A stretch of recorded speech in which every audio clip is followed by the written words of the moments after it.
Mongols biker gang has been arrested in connection with the murder of a rival gang member. When the Mongols Motorcycle Club roared onto California's streets in 1969, few could have predicted its evolution into a global brotherhood. Founded by Hispanic Vietnam veterans seeking community, the club quickly built a fearsome reputation through unwavering loyalty and intimidating presence. From clandestine operations to public confrontations, certain members have risen above others in notoriety, becoming legends in their own right. Here are the most imposing figures to ever wear the distinctive Mongol patch. Number 10. David Little Dave Santillan. The Mongols had a bad reputation on the streets. Go to one of their parties, they'll try to steal your bike. The name David Little Dave Santillan might not immediately register with the general public, but within motorcycle club circles across America, few names commanded more respect during the 2010s. As the national president of the Mongols Motorcycle Club for over a decade, Santillan guided the organization through one of its most challenging periods, facing unprecedented pressure while maintaining the club's strength and territorial presence across the United States and internationally. What made Santillan remarkable wasn't physical intimidation, though he certainly wasn't lacking in that department, but rather his strategic mind and political savvy. Taking control after federal operations had decimated previous leadership, Little Dave inherited a club under siege. Law enforcement agencies across the country had the Mongols in their crosshairs, attempting everything from traditional prosecutions to unprecedented legal maneuvers aimed at stripping the club of its very identity, its patch and trademark. Lesser leaders might have seen the club crumble under such pressure, but Santillan proved equal to the challenge.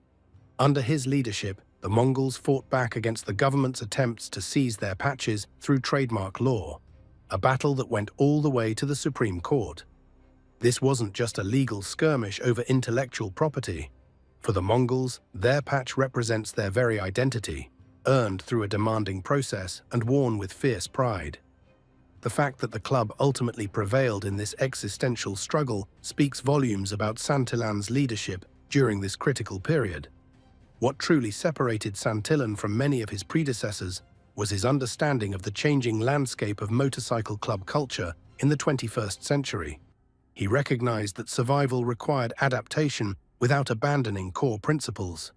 While maintaining the club's traditional strength and territorial presence, he implemented subtle modernizations to club operations that helped the Mongols navigate a world of increased surveillance and scrutiny.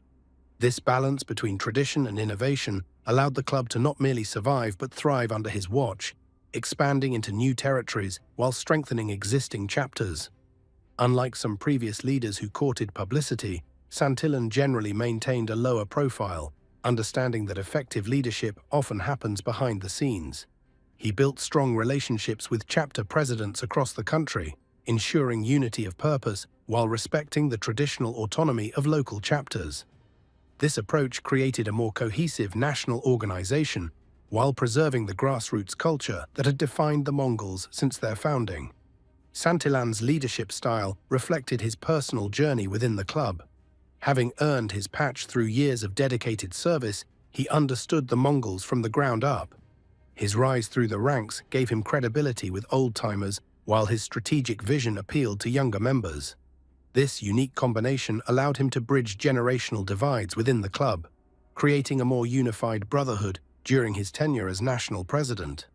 Perhaps most impressively, Santillan managed to maintain the Mongols' standing among other major motorcycle clubs during a time of shifting alliances and conflicts. Under his leadership, the club continued its long-standing rivalry with certain organizations while navigating complex relationships with others. This delicate balance required diplomatic skills alongside the traditional toughness expected of a Mongol's leader, and Little Dave proved adept at both. The dramatic end to Santillan's presidency reveals much about the precarious nature of power within motorcycle club culture. Around 2021, recordings allegedly made by his wife Jessica surfaced, suggesting he might have been cooperating with law enforcement, the cardinal sin in club culture. Though Santillan denied these allegations, the damage was done. The mere suggestion of informing was enough to end his leadership, regardless of his years of service or previous accomplishments. This sudden fall from grace highlights the uncompromising code that governs motorcycle clubs.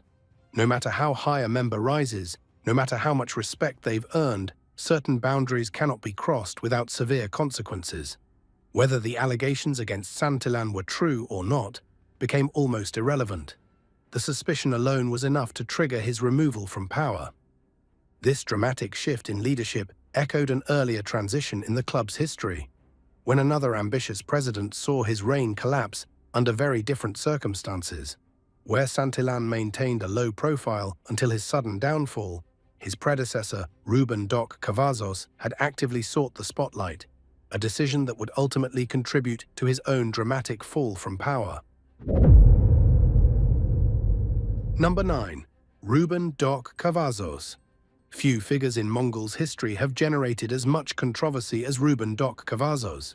His rise to power, dramatic tenure as national president, and spectacular downfall represent one of the most captivating chapters in the club's storied history. Before becoming the most powerful man in the Mongols' MC, Cavazos worked as a respiratory therapist, hence the nickname Doc, an unusual background for someone who would eventually lead one of the country's most feared motorcycle organizations. Doc's rise through the Mongols' ranks was meteoric by club standards, fueled by ambition and charisma that set him apart from typical members. When he ascended to the national presidency in the early 2000s, he brought a radically different vision for the club's future. One focused on aggressive expansion, increased publicity, and modernization of the club's operations. This vision would dramatically transform the Mongols during his tenure, though not always in ways that traditional members appreciated. Under Cavazos's leadership, the Mongols experienced unprecedented growth, establishing new chapters across the United States and internationally. This expansion wasn't limited to traditional motorcycle enthusiasts. Doc actively recruited from street gangs and other organizations, bringing in members who were attracted to the club's fearsome reputation rather than the lifestyle of riding. This approach dramatically increased the Mongols' numbers and street presence, but also diluted the traditional biker culture that had defined the club since its founding in 1969. What truly separated Cavazos from previous Mongols leaders was his hunger for the spotlight. Breaking with the code of silence that traditionally governed motorcycle clubs, he actively courted media attention and cultivated a public persona. This approach culminated in his 2008 memoir, Honor Few, Fear None, which provided unprecedented insights into the inner workings of the club. For traditional members who valued privacy and discretion, this public exposure represented a troubling departure from club values. Perhaps most controversially, Cavazos made the unprecedented move to trademark the Mongols' name and distinctive logo, essentially claiming personal ownership over symbols that generations of members had worn with pride. This decision would later create serious problems for the entire organization when authorities attempted to seize control of these trademarks, a legal battle that would continue long after Cavazos's departure from the club. Doc's reign came to a dramatic end in October 2008 with Operation Black Rain, a massive federal operation that targeted the Mongols' leadership. Agents from the Bureau of Alcohol, Tobacco, Firearms and Explosives had spent years infiltrating the club, gathering evidence against Cavazos and dozens of other members. The subsequent raids and arrests devastated the Mongols' hierarchy, with Doc himself facing numerous serious charges. What followed was perhaps the greatest betrayal in the club's history. Facing significant prison time, Cavazos allegedly cooperated with federal authorities, providing information about club operations and members. In the world of motorcycle clubs, where loyalty is the highest virtue, such cooperation represents an unforgivable sin.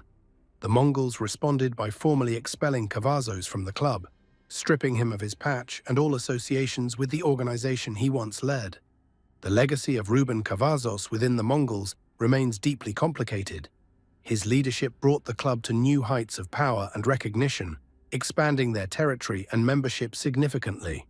Under his watch, the Mongols became perhaps the most recognized motorcycle club in America, alongside the Hells Angels. Yet his ego and ambition also exposed the club to unprecedented legal scrutiny, and his apparent cooperation with authorities violated everything the Brotherhood stood for.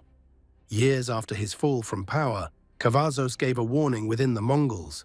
a reminder that loyalty to the patch must come before personal gain or fame. Current members are taught about his betrayal as an example of how not to conduct themselves, regardless of rank or position within the club. The dramatic rise and fall of Doc Cavazos stands in stark contrast to the founding members who established the Mongols with a different ethos, men like Roger Pinney, whose old-school approach helped build the foundation that Cavazos would later exploit and nearly destroy. Number 8. Roger Pinney. To understand the Mongols' MC and what makes them unique in the world of outlaw motorcycle clubs, you have to go back to the beginning, and that means talking about founding member Roger Pinney. Unlike many of the club's later leaders, Pinney wasn't interested in fame or fortune. What he helped create in Montebello, California in 1969 was something born out of necessity and brotherhood. Pinney was among the Hispanic Vietnam veterans who found themselves rejected by existing motorcycle clubs due to their ethnicity. These men, hardened by war and further toughened by discrimination, formed the Mongols as a haven for those who had nowhere else to turn. Pinney's influence on the club's early culture cannot be overstated. He helped establish the traditions, rituals, and code that would define the Mongols for decades to come. Long before the diamond-shaped patch bearing the Mongol warrior became infamous across America, Pinney was just another young man from East Los Angeles looking for his place in the world. His childhood in the predominantly Hispanic neighborhoods shaped his understanding of loyalty and community from an early age. Growing up in an environment where outsiders often viewed his entire community with suspicion, Pinney developed the thick skin and watchful eye that would later serve him well in both military service and motorcycle club politics. When the Vietnam War escalated in the mid-1960s, Pinney was among the thousands of young Hispanic men who answered the call to service, whether through enlistment or draft. The exact details of his time in Vietnam remain closely guarded in Mongols' lore, but brothers who knew him speak of combat experiences that left him fundamentally changed, as war does to all who face its brutal realities. What is known with certainty is that Pinney saw enough action to earn several commendations and develop the 1,000-yard stare that many veterans brought home from Southeast Asia. Upon returning to California, Pinney, like many veterans, sought the adrenaline and brotherhood he'd experienced in combat. Motorcycles provided the rush, but the existing club scene wasn't welcoming to Hispanic riders. Attempts to join established motorcycle clubs were met with explicit rejection based solely on ethnicity, a bitter pill to swallow for men who had just risked their lives for the country that continued to treat them as second-class citizens. This rejection became the catalyst that would birth an entirely new brotherhood. The founding meeting of what would become the Mongols took place in a small East Los Angeles bar in 1969. Pinney was among the 13 original members who gathered that night to form an alternative to the clubs that had rejected them. The choice of name was deliberate, invoking the fierce Mongol warriors of history who conquered vast territories through unity, discipline, and tactical brilliance. The patch design featuring a Mongol warrior on a chopper motorcycle was sketched out that very night, reportedly with Pinney contributing key elements to what would become one of the most recognized symbols in motorcycle club culture. What made Pinney particularly respected was his authenticity. In an era when many outlaw bikers were playing a role, Pinney lived the life completely. He wasn't interested in the Hollywood version of biker culture that was beginning to take shape in the late 60s and early 70s. For him, the Mongols represented something real, a true brotherhood of men who had faced combat overseas only to come home to a country that didn't want them. Under Pinney's influence, the early Mongols established a reputation for extreme loyalty to each other and relentless hostility toward their enemies. They quickly became feared throughout Southern California, expanding their territory through intimidation and strategic violence. While not as publicly known as later leaders, Pinney's fingerprints remain on the organization's DNA to this day. One of Pinney's most significant but least acknowledged contributions was the establishment of the club's approach to internal conflict resolution. Drawing on both his street upbringing and military experience, he created systems for addressing grievances that kept most problems in the family, rather than spilling into public view. These protocols included formalized meetings where members could air grievances, clear lines for escalating serious issues to chapter leadership, and final authority resting with national officers for the most significant matters. This structure helped prevent the kind of internal chaos that destroyed many similar organizations in their early years. The expansion of the Mongols beyond Southern California began under Pinney's watch, with chapters forming in Northern California and neighboring states through the early 1970s. Unlike later growth that sometimes prioritized numbers over quality, these early expansions happened organically, usually when existing members relocated and gathered like-minded riders around them in new territories.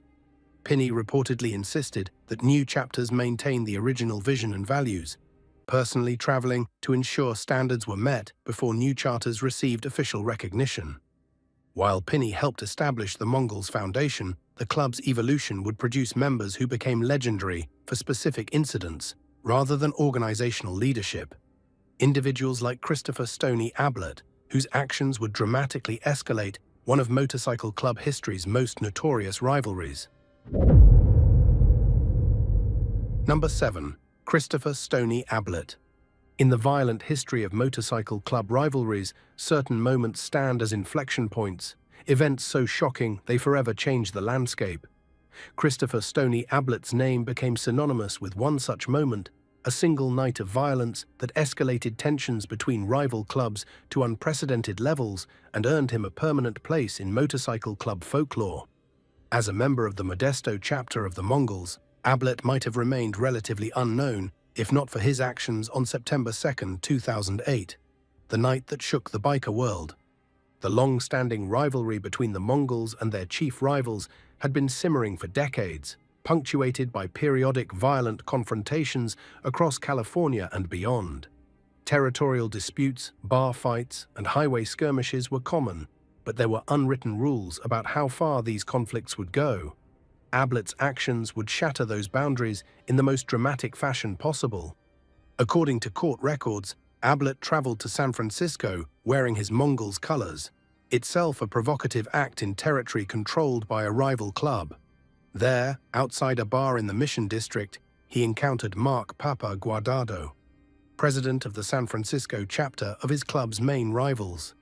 What followed was a brutal confrontation that ended with Ablett shooting and stabbing Guardado to death on a public street, in full view of witnesses. In the world of motorcycle clubs, targeting a chapter president wasn't just another escalation, it was a declaration of total war. By killing not just any rival member, but a chapter president, Ablett had crossed a line that few had dared traverse before.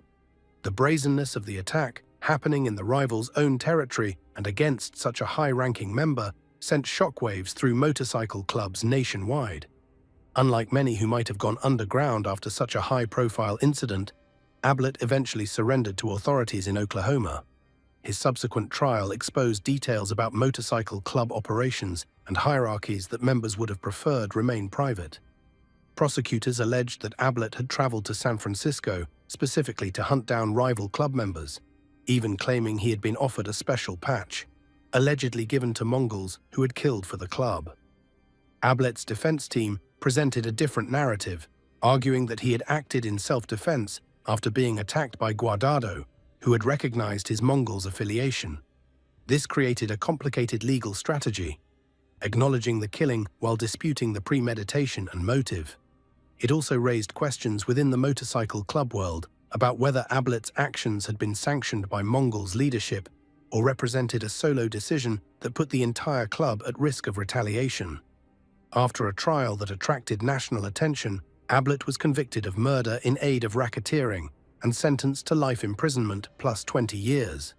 The severe sentence reflected both the brutality of the killing and the prosecution's success in framing it as part of broader club activities rather than an isolated incident. Ablett's case became a centerpiece in federal efforts to target motorcycle clubs using racketeering statutes with far-reaching implications for the Mongols and other organizations. The aftermath of Guardado's killing and Ablett's conviction rippled through the motorcycle club world. Security at clubhouses tightened, with members traveling in groups and remaining hyper-vigilant for retribution. Law enforcement agencies increased surveillance on both clubs, anticipating a wave of revenge attacks that could endanger public safety. While the expected all-out war didn't immediately materialize as many feared, tensions remained elevated for years afterward. What makes Ablett's story particularly significant is how it demonstrates the international reach of motorcycle club conflicts in the modern era. News of Guardado's killing spread rapidly through biker networks worldwide, affecting club politics in countries far from California. Actions taken by a single Mongol in San Francisco reverberated in clubhouses across Australia, Europe, and beyond. Evidence of how motorcycle clubs had evolved from local organizations to global brotherhoods connected by shared symbols, traditions, and conflicts. Ablett himself has become a complicated figure in Mongols' mythology, viewed by some as a warrior who demonstrated absolute commitment to the club, by others as a reckless individual whose actions brought unnecessary heat on the entire organization. This ambivalence reflects the complex reality of motorcycle club culture, where courage and loyalty are prized, but strategic thinking and preservation of the club are equally important. While Ablett's notoriety came from a single dramatic incident, our next Mongol built his fearsome reputation through decades of involvement in Australia's biker scene, becoming perhaps the most recognized motorcycle club figure in the country through his unprecedented journey across multiple organizations. Number 6. Troy Mercanti. Few figures in the international motorcycle club scene have a story as unique as Troy Mercanti. While most notorious Mongols built their reputations within a single organization, Mercanti's legend spans multiple clubs, countries, and decades. His journey from Australia's Club de Rose to the Finks and finally to the Mongols represents something almost unheard of in the typically loyal world of motorcycle clubs. A man who not only switched patches multiple times, but rose to prominence in each organization. Mercanti began his biker life with the Club de Rose in Western Australia, where he quickly established himself as a force to be reckoned with. His imposing physical presence and unwavering commitment to club business made him a natural enforcer and leader. Already known to law enforcement, his profile rose significantly after a violent incident at Perth's Geisha Bar in 1997, which resulted in the death of a security guard. Though Mercanti wasn't directly responsible for the death, the incident cemented his fearsome image in Australia's biker scene. In a move that shocked many in the motorcycle world, Mercanti later patched over to the Coffin Cheetahs, traditional rivals of his former club. This transition demonstrated both his influence and his willingness to break even the most sacred rules of biker culture. Switching clubs, especially to join rivals, typically results in violent retaliation from former brothers who view such moves as the ultimate betrayal. That Mercanti survived this transition speaks volumes about his reputation and connections. His time with the Coffin Cheetahs saw him rise to greater prominence, becoming one of the most recognizable motorcycle club members in Australia. Media outlets regularly featured his name in coverage of biker activities, and law enforcement considered him a significant figure in Western Australia's club scene. His influence extended beyond his immediate chapter, with connections throughout the country's motorcycle club world. But Mercanti's club hopping didn't end there. After a reported falling out with the Coffin Cheetahs, allegedly including a severe beating at the hands of his former brothers, Mercanti made his most dramatic move yet. He joined the Mongols MC, helping establish and strengthen the American-founded club's presence in Australia. This final transition completed a journey almost unheard of in motorcycle club circles, having been patched members of 3 major organizations. Mercanti's involvement with the Mongols came during a period of significant international expansion for the club. Originally founded by Hispanic Vietnam veterans in California, the Mongols had grown into a global organization with chapters in countries around the world. In Australia, they employed a strategy of patching over existing clubs, convincing entire chapters to trade in their old colors for the Mongols' distinctive emblem. Mercanti became instrumental in one of the largest patchovers in Australian history, when Finks chapters across the country became Mongols overnight in 2013. Throughout his biker career, Mercanti has faced numerous legal troubles, including a highly publicized conviction for assaulting his former partner, which resulted in a significant prison sentence. His time behind bars did little to diminish his status, however, another testament to his unusual resilience and standing in the motorcycle club world. Upon his release, he returned to the Mongols and resumed his position of influence. What makes Mercanti's story particularly compelling is his ability to not just survive, but thrive after club transitions that would have meant death for less influential bikers. This speaks to a combination of personal charisma, strategic alliance building, and the kind of fearsome reputation that makes even enemies think twice about challenging him directly. In a world where loyalty to a single club is normally paramount, Mercanti rewrote the rules without paying the ultimate price. Mercanti's public profile reached new heights in 2021 when the West Australian newspaper published what they described as the very first formal interview Troy Mercanti has ever given to the media. This unprecedented break from the traditional code of silence offered rare insights into the thinking of a man who had seen the motorcycle club world from multiple perspectives. The interview demonstrated Mercanti's continuing relevance in Australia's biker scene decades after he first patched into the Club de Rose. His story reflects the increasingly global nature of motorcycle clubs in the 21st century. While organizations like the Mongols began with specific ethnic and geographical identities, international expansion has created a more complex network of chapters united by shared symbols and traditions rather than common backgrounds. Mercanti's role in bringing the Mongols to prominence in Australia demonstrates how a club founded by Hispanic riders in California could eventually incorporate members from entirely different cultural contexts. While Troy Mercanti's notorious journey through Australia's motorcycle club hierarchy made him a legend down under, his reputation in international biker circles paralleled that of Justin "Mooch" Delaretto, another influential figure who commanded similar respect within his own brotherhood on American soil. Number 5. Justin "Mooch" Delaretto. This wasn't for me anymore, and so almost my whole chapter at the time was interested in joining the Mongols with us. I had flown to Florida, met some Mongols. I was given the green light to start this chapter and came back and talked about it, but as the way these things go, some of those guys that said they were interested were also interested in power and position. I knew if we left, then they could be a chapter P or whatever. The California desert has a way of forging men like iron in a furnace, hardening some, breaking others. Justin "Mooch" Delaretto emerged from this crucible as someone whose reputation extended far beyond Bakersfield's dusty outskirts where his journey began. Standing over 6 feet tall with powerful arms that could wrestle an engine into submission or hold firm in life's hardest moments, Mooch wasn't born into notoriety. He earned it through a complex journey of seeking belonging in a world that rarely offers it freely. His story began simply enough with an old Honda dirt bike gifted on his 12th birthday, igniting a lifelong passion for motorcycles. The nickname Mooch came naturally from his youthful habit of borrowing tools and parts, but everyone knew it was a fair exchange for his natural mechanical talents and reliable character. By his mid-20s, he'd built a reputation spanning 3 counties as the mechanic who could fix the unfixable, his small repair shop becoming a sanctuary for riders seeking expertise without judgment. What distinguished Mooch wasn't just his skill with machines, but his understanding of people. In a subculture where trust is currency more valuable than cash, he recognized the unspoken language of loyalty that defined relationships among serious riders. Weekends spent thundering through California's winding mountain roads offered temporary escape from a life that seemed stuck in neutral, a failed marriage behind him, and mounting bills that kept sleep at bay. The pivotal moment came at a motorcycle rally outside Fresno.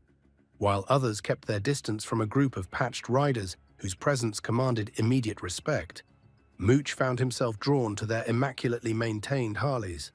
When one developed an issue, his reputation preceded him, and soon he was elbow-deep in an engine while several members watched with growing appreciation. That chance encounter opened doors into a world few outsiders ever truly understand. Initially, Mooch was just a trusted mechanic, reliable, discreet, skilled. But something about the brotherhood he witnessed called to something deeper within him. It wasn't the intimidation factor or rumors of trouble that attracted him. It was the unshakable bond between men who'd found what most spend lifetimes searching for, genuine belonging and purpose. For someone who'd always felt slightly adrift, this represented an anchor in life's storm. The transformation from outsider to insider tested every aspect of his character. At 32, physical demands pushed him to limits he didn't know existed. while mental challenges forced him to question everything about himself. There were nights of doubt, exhaustion seeping into his bones as he lay in a Spartan apartment he could barely afford after giving up regular work. But each morning brought renewed determination. For perhaps the first time, he was fighting for something beyond mere survival. Few understand what happens during this period of proving oneself worthy of brotherhood. For Mooch, it meant being broken down and rebuilt stronger. Every aspect of his character was tested, not just mechanical skills, but loyalty, judgment, and heart. Under the watchful eye of mentors who recognized something in him even he couldn't see, Mooch earned respect through unwavering reliability rather than empty words. As years passed, Mooch evolved from prospect to mentor, his voice carrying weight in matters that affected not just his immediate circle, but the broader community. His old-school approach, valuing tradition and brotherhood over financial gain, earned respect even from those who might stand on opposing sides. In an increasingly divided world, he became known as someone whose word carried weight, who could navigate tense situations with a calm demeanor that prevented unnecessary escalation. Perhaps Mooch's greatest legacy lies in his mentorship of younger men seeking their own path. Recognizing in others the same hunger for belonging that once drove him, he took time to guide them, not rushing their journey, but ensuring they understood that true brotherhood transcends patches and colors. It's about standing beside those who've earned your trust, regardless of what storms may come. While Mooch was building his reputation within the Mongols through years of loyal service across the southwestern United States, a very different kind of legend was taking shape. A man who had become one of the most successful undercover agents in American law enforcement history was preparing to risk everything, including his life, to infiltrate the closely guarded world that Mooch called home. This man, known to his real colleagues as Agent William Queen, was about to embark on a dangerous journey that would test every aspect of his training, courage, and psychological resilience. Number 4. Agent William Queen. The thin line between hunter and hunted has never been as dangerously blurred as in the life of William Queen. Before he became a legend in law enforcement circles, Queen was just another dedicated ATF agent looking for his next assignment. What he couldn't have imagined was that this assignment would require him to completely erase his identity, embed himself among men who would kill him without hesitation if they discovered his true purpose, and live a lie so convincing that sometimes even he questioned who he really was. His transformation into Billy St. John, a bearded Harley-riding prospect seeking to earn his patch with the Mongols Motorcycle Club, would become one of the most remarkable undercover operations in American history. The physical transformation was just the beginning. Queen grew out his hair and beard, adopted the rough mannerisms and vocabulary of outlaw bikers, and immersed himself so deeply in his cover identity that the boundaries between William Queen and Billy St. John sometimes blurred even in his own mind. But looking the part was the easy part. To truly infiltrate the Mongols, a club notorious for their extreme violence and tight security against outsiders, Queen had to earn his way in through a grueling prospect period that tested every aspect of his courage, commitment, and ability to think on his feet while surrounded by danger. What made Queen's undercover work particularly remarkable was how high he managed to climb within the club's structure. Most undercover agents consider it a success just to gain membership in such organizations, but Queen eventually became vice president of the San Fernando Valley chapter, giving him unprecedented access to the inner workings of the Mongols. This extraordinary achievement put him in rooms where major decisions were made, illegal activities were planned, and the true nature of the organization was laid bare, all while he memorized faces, names, and details that would later form the backbone of one of the most successful prosecutions of a motorcycle club in history. The psychological toll of this deep cover assignment was immense and often overlooked in retellings that focus on the danger and excitement.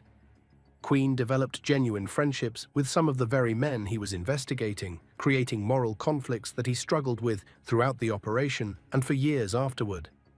Living in constant fear of discovery while simultaneously feeling guilty about the inevitable betrayal of men who had come to trust him created emotional pressures few could endure. Queen later described moments when he questioned not just the mission, but his own identity after spending so long pretending to be someone else. Every day brought new tests and dangers. Queen had to participate in enough illegal activity to maintain his cover while avoiding crossing certain lines that would compromise the eventual legal case or his personal ethics, a nearly impossible balancing act. He rode with the club to events where violence was not just possible, but expected, knowing that one misstep or moment of hesitation could expose him. He wore a wire to meetings where discovery meant certain death, with no backup close enough to save him if his cover was blown. The constant vigilance required would have broken most agents within weeks. Queen maintained it for nearly 2 years. The operation, codenamed Black Biscuit, ultimately proved successful beyond expectations. Queen's evidence led to the indictment of 54 Mongols members with 53 convictions, one of the most successful undercover operations against a motorcycle club in history. The evidence he gathered revealed extensive criminal enterprises including drug trafficking, weapons violations, violence, and more. His testimony in subsequent trials put numerous dangerous individuals behind bars for lengthy sentences, significantly disrupting the Mongols' operations throughout California and beyond. After emerging from his undercover identity, Queen documented his experiences in the best-selling book Under and Alone, which revealed to the public the extraordinary dangers and complexities of deep undercover work. The book later attracted Hollywood's attention, with film rights optioned for a potential movie. Queen's story resonated with readers not just because of the danger and drama inherent in his mission, but because it raised profound questions about identity, loyalty, and the psychological price paid by those who live double lives in service to law enforcement. Queen's legacy extends beyond the specific cases he helped build against the Mongols. His methods and experiences have been studied by new generations of undercover operatives, informing training programs and operational protocols. The techniques he developed for maintaining cover, managing stress, and building trust without crossing irredeemable moral lines have helped shape modern undercover operations against criminal organizations of all types. His work represented a high watermark in the government's efforts to combat motorcycle clubs through infiltration rather than just surveillance and informants. While Queen's operation targeted the Mongols as an organization, painting its members with a broad brush as participants in a criminal enterprise, elsewhere events were unfolding that would challenge this perspective. Not every encounter between motorcycle club members and law enforcement fit neatly into the narrative of criminals versus cops. Sometimes the lines blurred in tragic ways that raised difficult questions about tactics, perceptions, and justice. Such was the case with David Martinez, a Mongols member whose story would force a re-examination of how law enforcement approaches motorcycle clubs and the human consequences of those approaches. Number 3. David Martinez. The sound of splintering wood and shouted commands shattered the pre-dawn silence at David Martinez's family home in San Gabriel, California, on October 28, 2014. Like dozens of other Mongols members targeted in coordinated raids that morning, Martinez was awakened not by his alarm, but by the violent entry of a police tactical team executing a search warrant. What happened next would become one of the most controversial and hotly debated incidents in the ongoing conflict between law enforcement and motorcycle clubs. In a matter of seconds, Pomona Police SWAT officer Sean Diamond would be fatally wounded by a shotgun blast, and Martinez would find himself facing murder charges that could send him to prison for life. Unlike the stereotypical image many people have of motorcycle club members, Martinez's life had layers of complexity that didn't fit neatly into simplistic narratives. He shared the home with his father, a 70-year-old man with no criminal history who would become a crucial witness in the case. Martinez had family, people who depended on him, and knew a side of him very different from the image conjured by his Mongols membership. This complexity would become central to the defense as his case moved toward trial, forcing jurors to consider the human being behind the patch rather than just another faceless member of a group labeled as a criminal organization. The raid that led to tragedy was part of Operation Pure Luck, a multi-agency effort targeting the Mongols across Southern California. These pre-dawn raids had become standard procedure in operations against motorcycle clubs. Tactical teams in full battle gear, flashbang grenades, battering rams, and overwhelming force designed to disorient and subdue targets before they could resist. But Martinez's defense would later argue that in the confusion of being awakened by the violent entry, with his elderly father already confronting the officers at the door, Martinez believed his family was under attack by rival club members, not police. What made this case particularly remarkable was Martinez's decision to reject plea offers and take his chances at trial. A risky strategy, considering the automatic sympathy juries typically feel for fallen officers and the prejudice many hold against motorcycle club members. His defense team constructed a narrative centered on self-defense and protection of family, arguing that Martinez had no way of knowing the people breaking into his home were law enforcement officers. This defense strategy represented a bold challenge to the typically one-sided portrayal of such incidents, where the motorcycle club member is automatically presumed guilty regardless of circumstances. The trial revealed complicated facts that didn't fit neatly into either side's preferred narrative. Evidence showed that the fatal shot was fired after police had already breached the door, but questions remained about whether Martinez could clearly identify them as officers in the chaos and darkness. Testimony established that Martinez's elderly father had been the first to confront the entry team, raising the possibility that Martinez was responding to what he perceived as a threat to his parent. These nuances transformed what might have been a straightforward case into a complex examination of police tactics, reasonable fear, and split-second decisions made under extreme stress. In a stunning outcome that sent shockwaves through both law enforcement and motorcycle club communities, Martinez was acquitted of the most serious charges, including first-degree murder and assault on a peace officer. The jury's decision suggested they found credible his claim that he did not know he was firing at police officers when he discharged the shotgun. While he was convicted on some lesser firearms charges, the verdict represented an extremely rare outcome in cases involving the death of a police officer, particularly one where the defendant was a patched member of a group classified as a criminal organization by authorities. The Martinez case highlighted growing questions about the militarization of police tactics, particularly in raids targeting motorcycle club members. Critics pointed out that the overwhelming show of force, pre-dawn timing, and violent entry methods created precisely the kind of confusion and fear that might lead to tragic outcomes. Supporters of law enforcement countered that such tactics were necessary when dealing with potentially dangerous suspects with connections to organizations known for violence.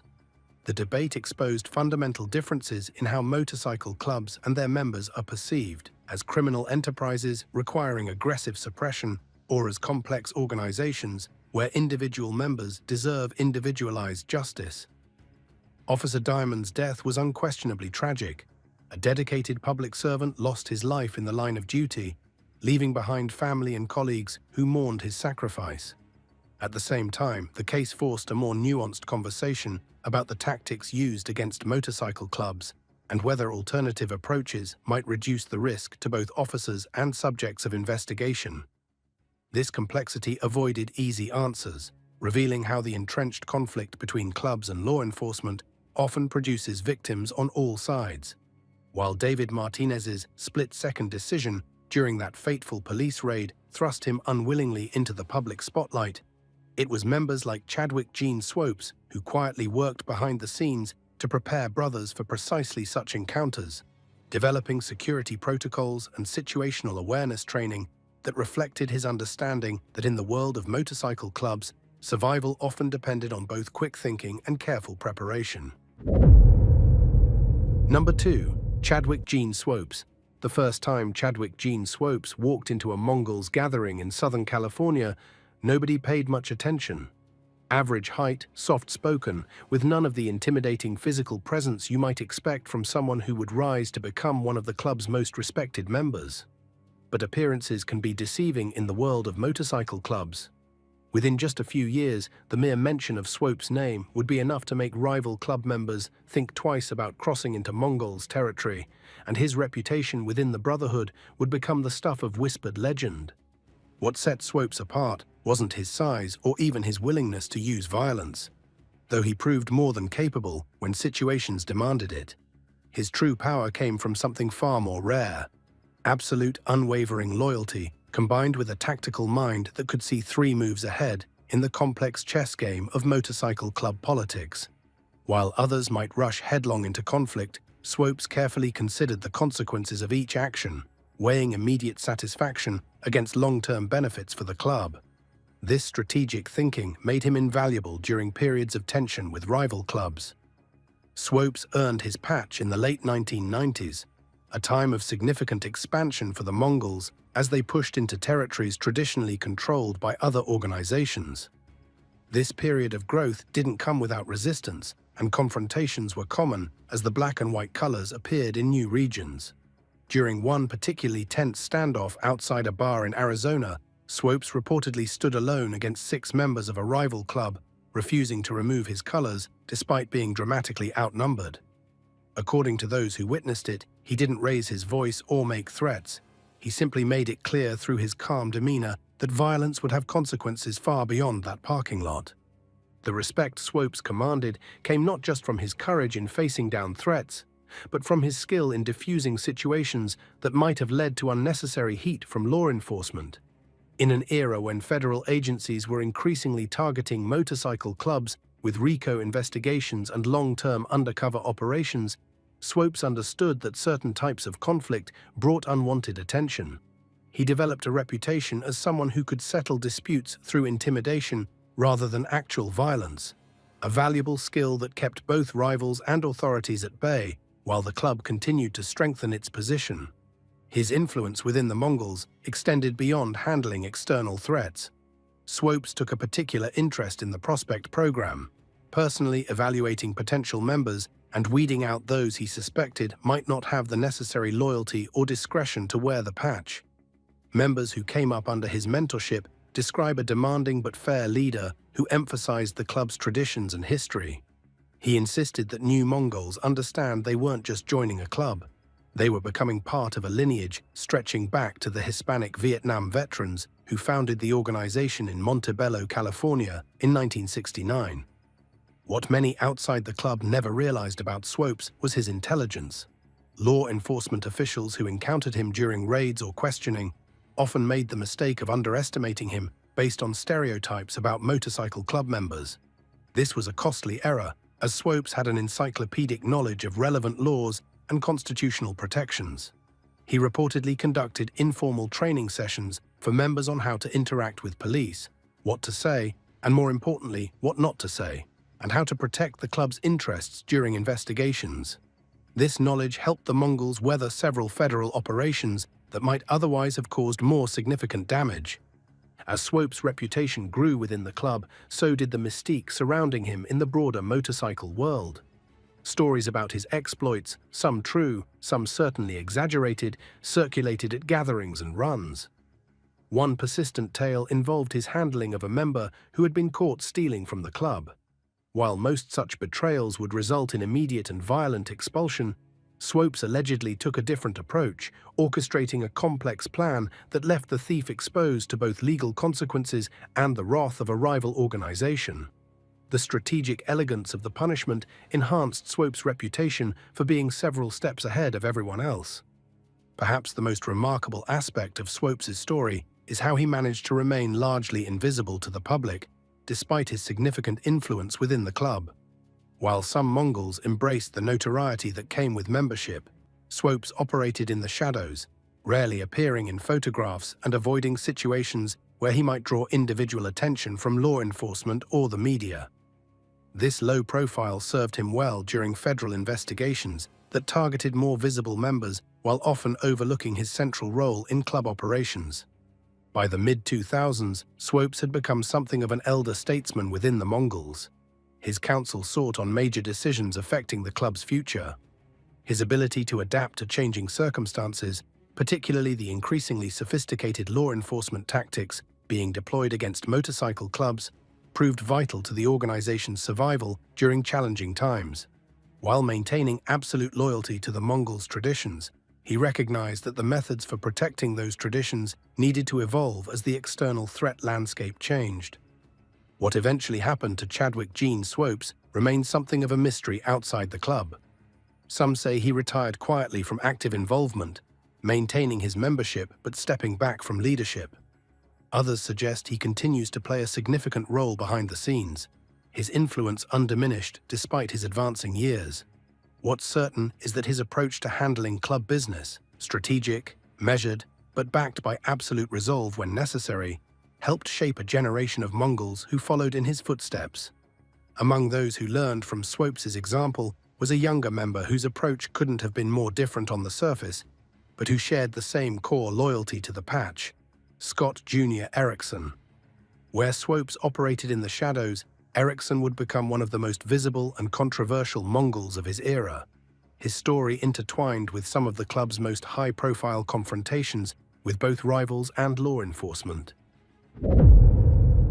Number 1. Scott Jr. Erickson. When I came back from Hawaii, I still hooked up with some of them guys. And when I joined the Mongols, my friends just couldn't believe it. It was like, what are you doing? They go, what are you doing? They go, these guys are worth the angels. The tattoos covering Scott Jr. Erickson's arms tell stories that his lips never would. Faded blue ink depicting skulls, motorcycles, and the distinctive Mongol warrior logo chronicle a life devoted to one of America's most notorious motorcycle clubs. At 54, Jr. carries himself with the quiet confidence of a man who has survived decades in a world few outsiders understand. His weathered face, framed by a grey-streaked beard, bears the scars of bar fights, crashes, and the California sun from countless miles on the open road.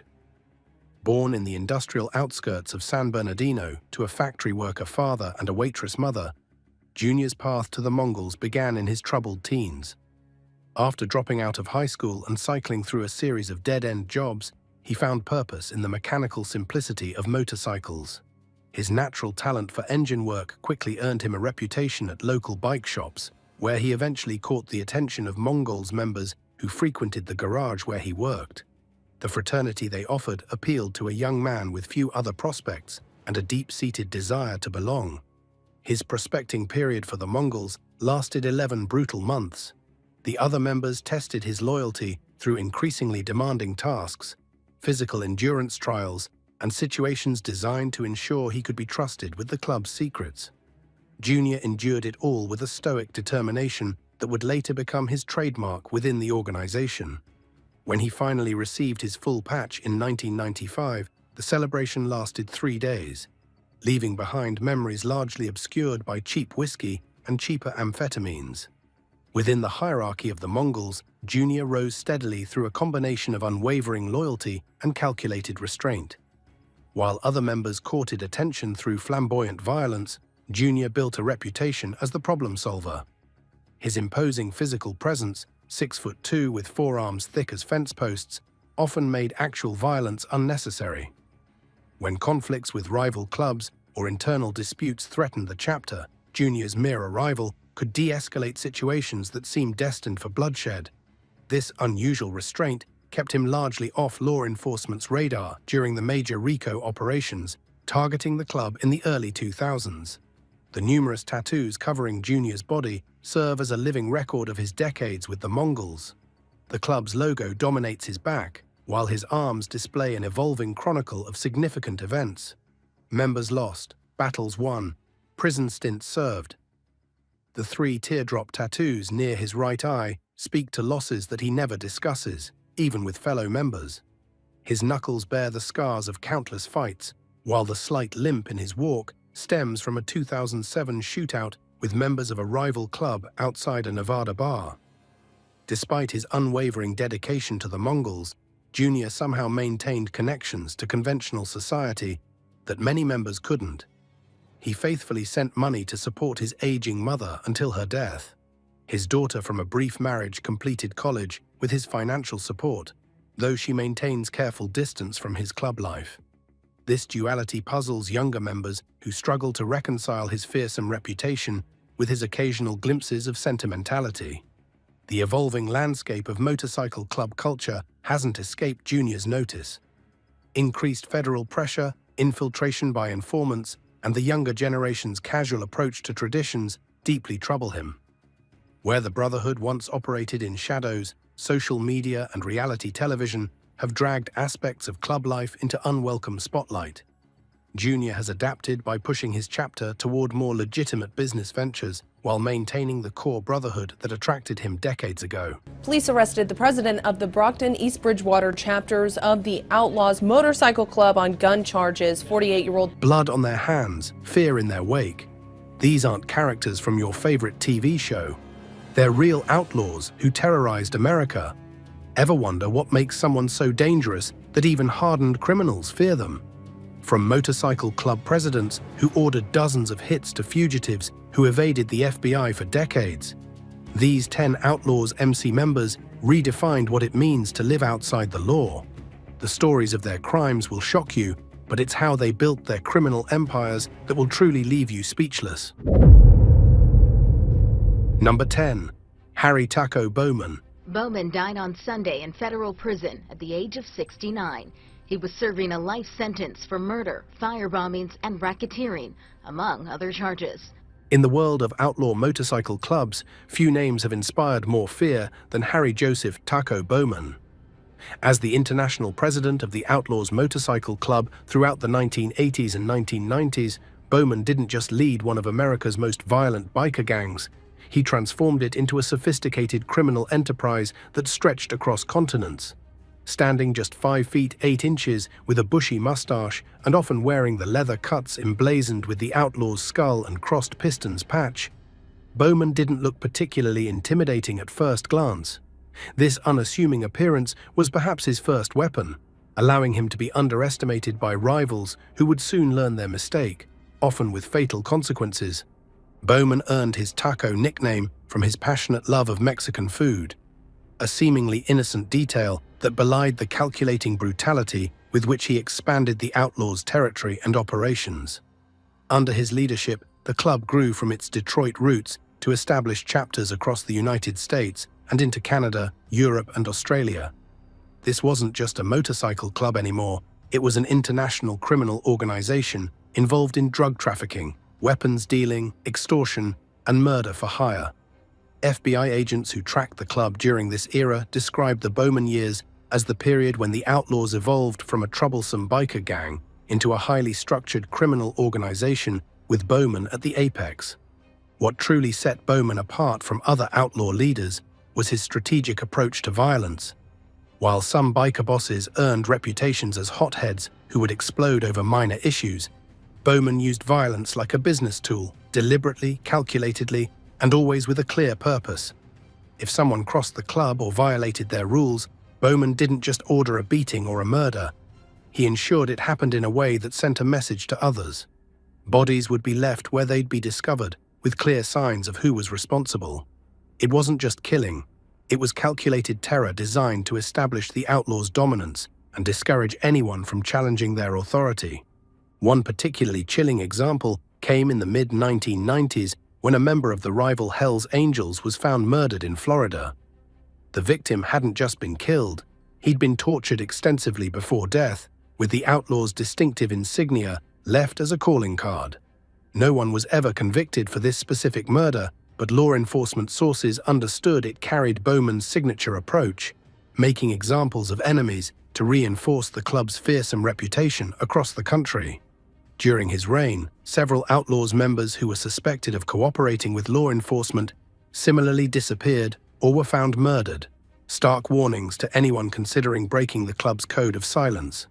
Bowman maintained his power not just through fear, but through a sophisticated intelligence network that many corporate CEOs would envy. During his leadership, he established a system where information about law enforcement movements, rival clubs, and potential informants flowed up the chain of command. This network included corrupt law enforcement officers, courthouse employees, and even hospital workers who could tip him off about investigations or when injured rivals might be vulnerable. Before federal agents could execute a raid, Bowman often knew it was coming and would be nowhere to be found. This intelligence system helped him evade serious charges for years, despite being linked to dozens of murders, bombings, and large-scale drug operations across multiple states. By 1997, the FBI had had enough. They placed Bowman on their 10 most wanted list, alongside terrorists and serial killers, offering a $50,000 reward for information leading to his capture. Even then, Bowman remained elusive, protected by the club's code of silence and a network of safe houses across the country. His reign finally began to crack when several club members facing their own lengthy prison sentences decided to break the code of silence. In June 1999, Bowman was arrested while hiding at a home in Sterling Heights, Michigan. The list of charges against him read like a criminal encyclopedia: murder, conspiracy to commit murder, bombing, and racketeering. During his trial, frightening details emerged about how Bowman had ordered the deaths of rivals, suspected informants, and even innocent bystanders who simply got in the way of club business. One particularly disturbing testimony described how he casually ordered the murder of a club member's girlfriend because she knew too much about their operations. In 2001, justice finally caught up with Taco Bowman when he was convicted in federal court and sentenced to life in prison with no possibility of parole. Today, he remains behind bars at the Administrative Maximum Facility in Florence, Colorado, America's highest security federal prison, often called the Alcatraz of the Rockies. Even from prison, rumors persist that Bowman maintains influence over parts of the club through coded messages and loyal visitors. Bowman died in 2019. But while Bowman may have been a master at maintaining loyalty through fear, our next dangerous outlaw showed what happens when that loyalty shatters in the most devastating way possible. Number 9. Randy Mark Yeager. Known by his nickname Mad, Randy Yeager was the regional president of the Wisconsin, Illinois, and Indiana area. When the FBI added Randy Mark Yeager to their most wanted list in 1997, it marked a rare instance when an outlaw biker reached the same notorious status as serial killers and terrorist masterminds. As the former regional president of the Outlaws Motorcycle Club's violent Chicago chapter, Yeager had built a reputation for extreme brutality and unwavering loyalty to the club, qualities that made his eventual 14-year run from justice all the more remarkable. With his intimidating physical presence, standing over 6 feet tall with a heavy build, long hair and full beard, Yeager embodied the outlaw biker image that struck fear into both rivals and law-abiding citizens alike. Born in 1957, Yeager rose through the ranks of the Outlaws during the club's most violent and expansionist period under Harry Taco Bowman's leadership. While Bowman provided the strategic direction, men like Yeager served as the brutal enforcers who turned those plans into bloody reality. Throughout the late 1980s and early 1990s, Yeager's name became synonymous with the Outlaws' most extreme enforcement actions against rival clubs, particularly in the ongoing war with the Hells Angels for control of lucrative criminal territories across the Midwest. Former members would later testify that Yeager didn't just participate in violence, he reveled in it, often volunteering for the most dangerous and brutal assignments. What distinguished Yeager from other enforcers was his combination of physical intimidation and tactical thinking. He wasn't just muscle, he was someone who could plan complex operations against rival clubs and then personally lead the assault. This dual capacity made him particularly valuable to the Outlaws' leadership and particularly dangerous to anyone who crossed him. Law enforcement sources described operations where Yeager coordinated multi-state efforts to target Hells Angels affiliates, using counter-surveillance techniques and military-like planning that showed a level of sophistication far beyond typical gang violence. By 1994, federal authorities had compiled enough evidence to bring massive racketeering charges against the Outlaws' leadership, including Yeager. The indictment read like a catalog of organized crime: murder, arson, bombings, drug trafficking, and witness intimidation. Most of the indicted Outlaws members were quickly arrested, but Yeager had vanished. While many expected him to be caught within months, no one anticipated that he would become one of the most successful fugitives in American criminal history, evading capture for an astonishing 14 years. While on the run, Yeager wasn't living in caves or surviving in the wilderness. According to what authorities would later discover, he had established a comfortable life in Baja California, Mexico, living with his girlfriend Margie Jelovchich in a modest but pleasant house near the beach. Locals knew him as Stephen Bowman, an American expatriate who kept to himself but was otherwise friendly. The choice of alias was telling, seemingly a tribute to his former boss, Harry Taco Bowman. For years, this former enforcer, notorious for extreme violence, lived quietly as a neighborhood handyman, showing how completely some career criminals can reinvent themselves when necessary. The beginning of the end for Yeager's time on the run came through an anonymous tip to the U.S. Marshals Service in 2014. After 14 years of freedom, Yeager was finally located and tracked to a bar in Rosarito Beach, Mexico. When Mexican federal police and U.S. Marshals closed in to arrest him, they faced not the violent resistance many expected, but a middle-aged man who seemed resigned to his fate. The fearsome enforcer had been replaced by a weathered fugitive who surrendered without incident. Tragically, his girlfriend Margie attempted to flee in their vehicle during the arrest, losing control and dying in the resulting crash, adding one final casualty to Yeager's long history of violence and chaos.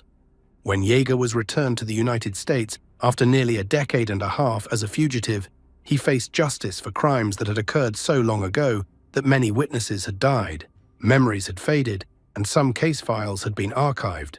Nevertheless, the federal case against him remained strong, built on witness testimony and documentary evidence preserved specifically in anticipation of his eventual capture.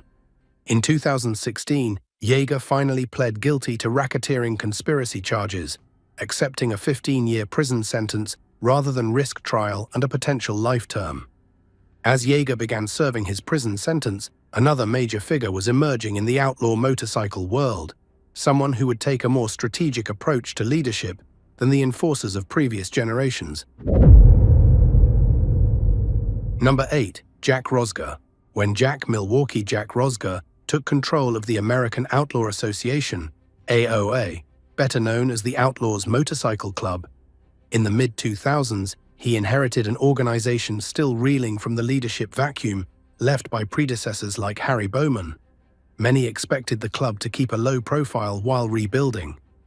Instead, Rosger took a dramatically different approach.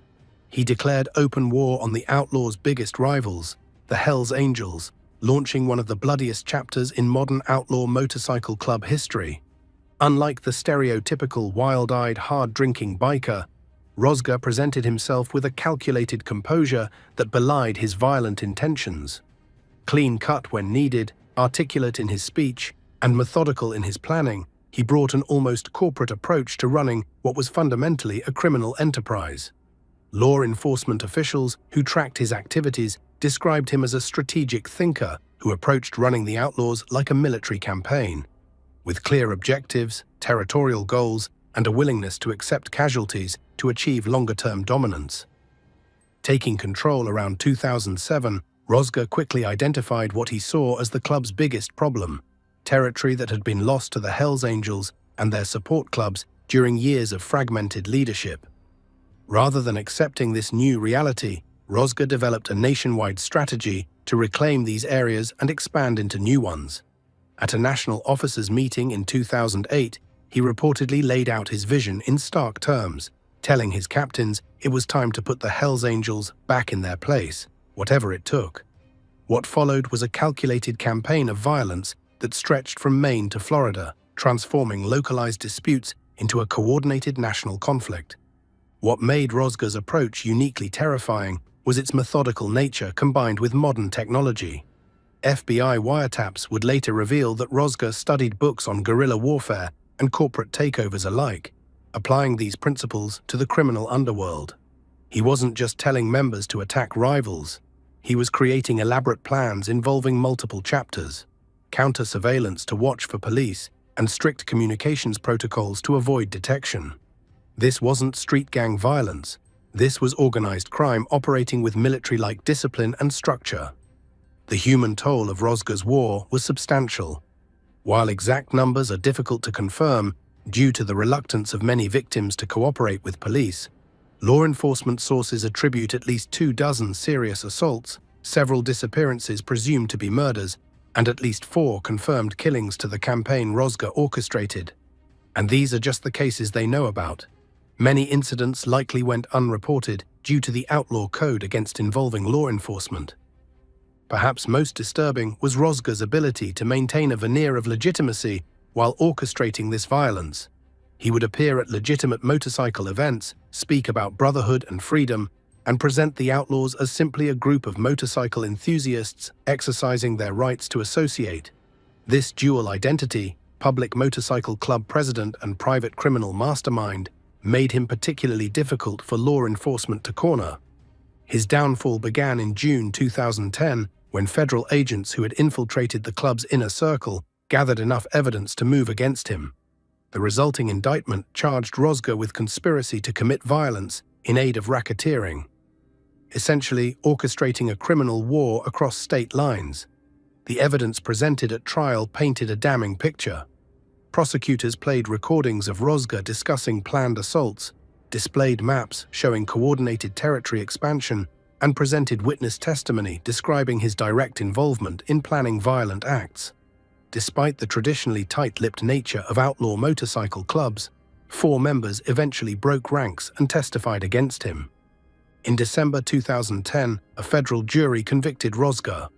The judge, unimpressed by defense claims that the Outlaws were just a motorcycle club exercising First Amendment rights to free association, sentenced him to 20 years in federal prison. Even from behind bars, rumors persist that Rozga maintains influence over club operations through a complex system of coded messages and loyal intermediaries. While Rozga represented the dangerous evolution of the outlaw biker into a strategic criminal leader, our next figure demonstrates how the outlaw mystique could be leveraged in an entirely different arena: the world of music and entertainment. Number 7. David Allan Coe. When music fans hear the name David Allan Coe, they typically think of country music hits like "You Never Even Called Me By My Name" and "Take This Job and Shove It," which he wrote but was made famous by Johnny Paycheck. What many don't realize is that behind the success and rhinestone suits was a genuine outlaw with deep connections to the criminal underworld, a man who managed to hide his darkest sides in plain sight while becoming a country music star. Unlike the previous figures on our list, who operated primarily in the shadows, Coe built his career in the spotlight. What made him dangerous wasn't just his criminal background, but how he used his music career as both cover and confession for a life that included serious criminal activities. Born in Akron, Ohio in 1939, Coe's path to outlaw status began early.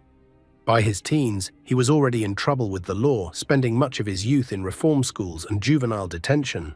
This escalated to adult prison time, including a stint in the Ohio State Penitentiary for car theft, where he claims to have killed a fellow inmate who demanded sexual favors. While this particular claim has never been verified, like many of Coe's prison stories, what's undeniable is that upon his release in 1967, he emerged as someone deeply embedded in the outlaw world. His first performances weren't in honky-tonks or bars. They were outside prison walls, playing for convicts who recognized one of their own. His early musical persona was built around his prison experiences, with Coe often performing in chains and a Lone Ranger mask, explicitly marketing himself as the mysterious rhinestone cowboy, an ex-con turned musician. Coe's musical talent was undeniable. His songwriting showed a rare ability to capture raw emotion and tell stories that resonated with working-class audiences. This talent earned him entry into Nashville's music scene, where he began building a career while maintaining his connections to a much darker world. Throughout the 1970s and 80s, as his legitimate music career grew, Coe maintained deep ties to outlaw motorcycle clubs, particularly the Outlaws MC. He frequently appeared at biker events throughout the South and Midwest, often wearing an Outlaws MC supporter shirt or vest. These weren't casual connections. Former associates described Coe as someone who understood and lived by the outlaw code. What made Coe particularly dangerous was his dual existence. By day, he could be recording with mainstream country stars or performing on major stages. By night, he moved through the outlaw world with the ease of someone who belonged there. This ability to switch between worlds gave him unique cover for activities that would have landed others in prison. Behind the scenes, law enforcement sources have suggested Coe's involvement in gun running and drug trafficking operations throughout the 1970s, using his touring schedule as cover for moving illegal merchandise across state lines. His tour bus and equipment trucks were rarely searched at state lines. What better way to transport contraband than hidden among amplifiers and musical equipment? Musicians already travel with large vehicles full of equipment that crosses state lines regularly, and entertainment figures often get special treatment, creating the perfect cover for moving illegal products across jurisdictions. By the late 1990s, Coe's financial troubles caught up with him when the IRS came calling for approximately $400,000 in unpaid taxes. True to his outlaw image, Coe simply refused to pay, leading to years of hiding money and performing for cash only. He was finally forced to settle with the government in 2003. Now in his 80s, Coe continues to perform occasionally, a living link to an outlaw past that most only know through watered-down movies and TV shows. The question remains, how many secrets will die with him when he finally takes the last ride? While Coe represents how the outlaw mystique could be leveraged in the entertainment world, our final figure shows what happens when an outlaw's actions are so extreme that even the justice system struggles to handle them properly, creating one of the most controversial cases in Florida's criminal history. Number 6. Joe Spaziano. In the world of outlaw motorcycle clubs, nicknames are rarely given without reason. So when Joseph Crazy Joe Spaziano earned his moniker, it spoke volumes about a man considered unstable even by the loose standards of the outlaw biker world. As a founding member of the Florida chapter of the Outlaws Motorcycle Club in the late 1960s, Spaziano quickly built a reputation for extreme violence and erratic behavior that made him feared by enemies and allies alike. Standing over 6 feet tall with wild eyes and an unkempt beard, Spaziano became the boogeyman other outlaws warned about. The enforcer you didn't want showing up at your door. What made him particularly dangerous wasn't just his capacity for violence, but its unpredictability.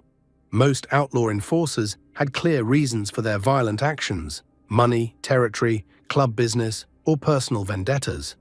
With Spaziano, no such predictability existed. Minor slights, or sometimes nothing at all, could trigger extreme violence that shocked even hardened criminals accustomed to the rough justice of the outlaw world. Unlike more strategic outlaws who used violence as a tool, Spaziano seemed to enjoy inflicting pain for its own sake.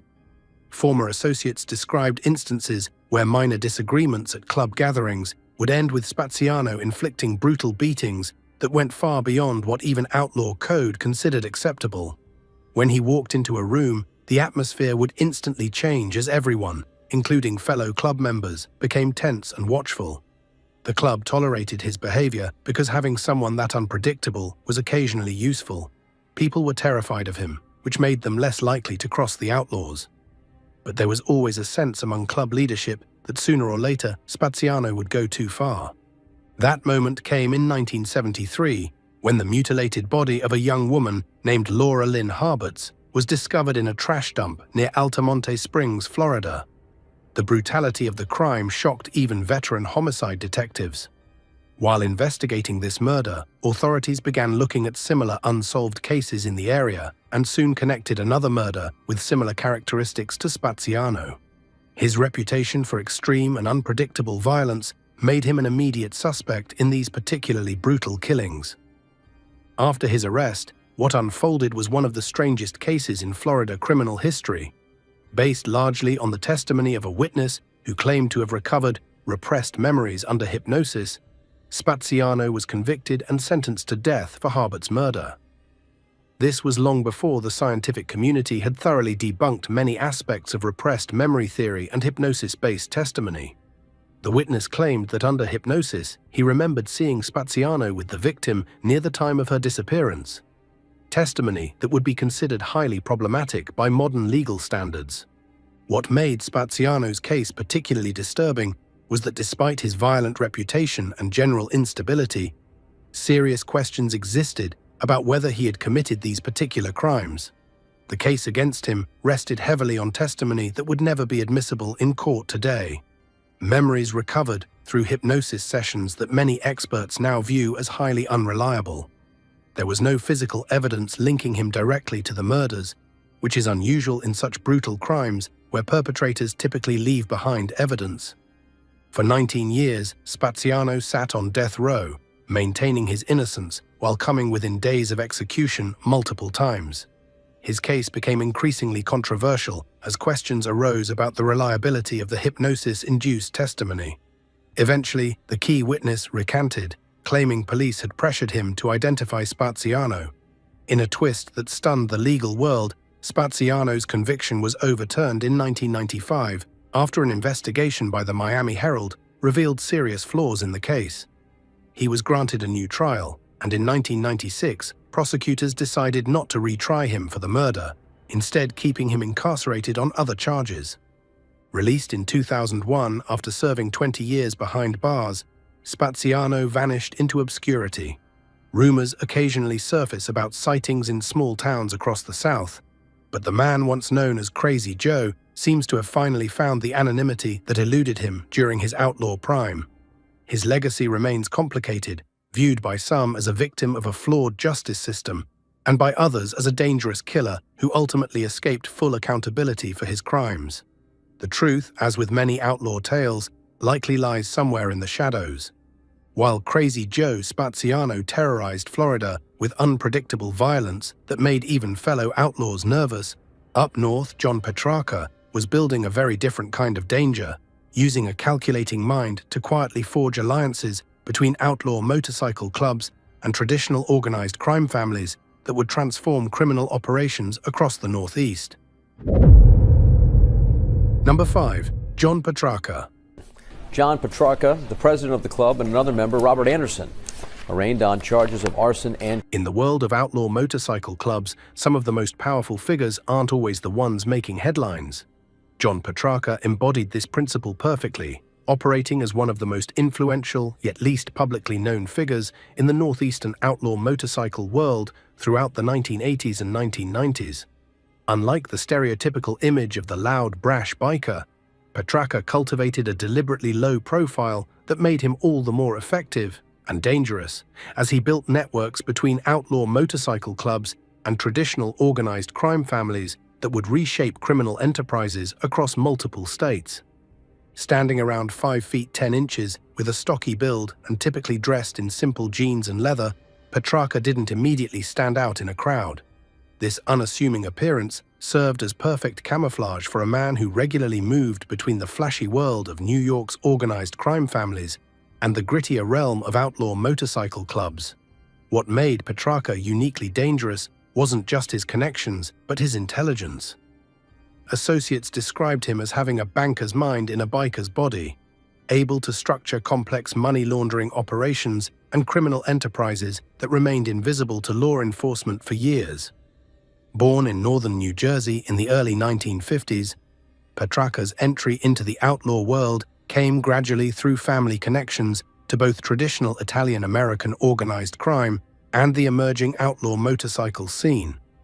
By his mid-20s, he had established himself as someone who could move comfortably between these worlds, serving as a crucial bridge at a time when most mafia figures viewed bikers with disdain, and most bikers wanted nothing to do with the mafia's rigid hierarchies. Petrarca recognized before many others that these two criminal subcultures had much to offer each other. The bikers had nationwide distribution networks and a willingness to handle the most violent aspects of the business, while the mafia had international connections and sophisticated financial schemes. Throughout the 1980s, Petrarca orchestrated partnerships that were never formalized on paper, but transformed how drugs, illegal weapons, and stolen goods moved across the northeastern United States. His genius lay in creating buffer zones of deniability. If law enforcement managed to infiltrate one part of the operation, they would find it nearly impossible to connect it to other components. He implemented cellular structures where different outlaw motorcycle club chapters handled specific aspects of criminal operations without knowing the full scope, while mafia associates handled the money side with similar compartmentalization. What truly set Petrarca apart was his patient, long-term thinking. While many criminal figures sought immediate profits and status, Petrarca built systems designed to last decades.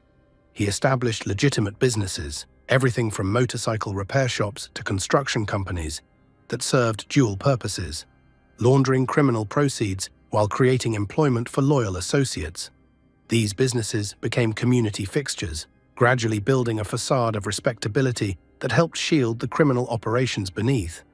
By the early 1990s, Petrarca controlled a network of over 24 such businesses across 4 states, each one a small piece in his carefully constructed empire.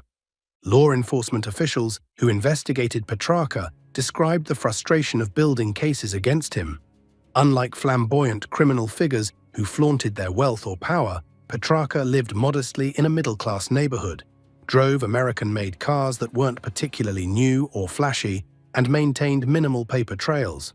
He understood that survival in the criminal underworld demanded invisibility, and he practiced this principle religiously. When associates were arrested, they discovered Petrarca had insulated himself so thoroughly that connecting him to specific crimes proved nearly impossible.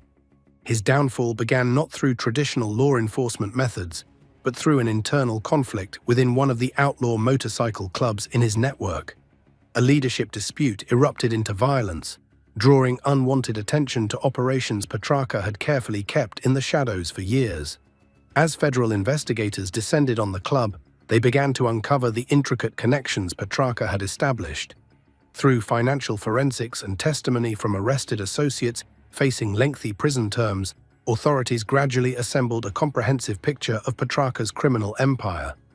In 1997, after a 3-year investigation involving multiple federal agencies, Petrarca was indicted on racketeering charges. The evidence, when finally assembled, revealed the true scope of his operation: drug trafficking networks spanning 7 states, money laundering operations processing over $10 million annually, and connections to at least 3 homicides where he had ordered but not personally carried out the killings. Despite his careful precautions, the sheer scale of his operation had eventually created too many potential weak points. Following a trial that revealed just how thoroughly he had infiltrated both legitimate businesses and criminal organizations throughout the Northeast, Petrarca was convicted and sentenced to 24 years in federal prison. Even after his incarceration, rumors persisted that he maintained influence over certain operations from behind bars, though the extent of this continued control remained speculative. What's certain is that the criminal networks he established continued to function in various forms long after he was removed from direct control. While John Petrarca operated as a shadowy power broker between the outlaw motorcycle world and traditional organized crime, Thomas "Tomcat" Maine emerged as something entirely different: a warrior willing to put himself on the front lines of America's bloodiest biker conflicts, earning the reputation as one of the most feared enforcers in Outlaws MC history. Number 4. Thomas "Tomcat" Maine. In the violent world of outlaw motorcycle clubs, most members talk tough, but only a select few earn reputations that make even hardened criminals pause. Thomas "Tomcat" Maine wasn't just another patchwearer. He was the embodiment of the Outlaws Motorcycle Club's warrior ethos, a man whose name became synonymous with unflinching violence and absolute loyalty during the bloodiest chapter of modern biker warfare. As the Outlaws' national enforcer and a member of their elite Black Region Special Operations Unit, Maine represented a new breed of outlaw, one who combined tactical training with traditional biker brutality to create something uniquely lethal. Born in the working-class suburbs of Chicago in the early 1950s, Maine's path to outlaw royalty began with military service in the late 1960s, where he developed skills that would later make him exceptionally dangerous in the criminal underworld. Unlike many who drifted into biker culture through drugs or rebellion, Maine was drawn to the structure and brotherhood aspects of outlaw clubs, seeing in them a reflection of the military camaraderie he had experienced. By the mid-1970s, he had prospected with the Outlaws Chicago chapter, quickly establishing himself as someone who never backed down from violence and executed orders with military precision. Maine earned his road name Tomcat through a combination of tactical prowess and predatory violence. Like his namesake aircraft, he was both technically sophisticated and devastatingly effective. Fellow outlaws described his unusual calm during chaotic situations, with one former member noting, "Most guys get amped up before something goes down. Tom got quieter, more focused. That's when you knew something serious was about to happen." This cold calculation made him particularly valuable as tensions with rival clubs escalated throughout the 1980s and 1990s. His rise to national prominence came during the Outlaws' territorial war with the Hells Angels, when Maine was appointed to the club's elite enforcement arm, known as the Black Region. This secretive unit operated across chapter boundaries, handling the most sensitive and violent assignments for the national leadership.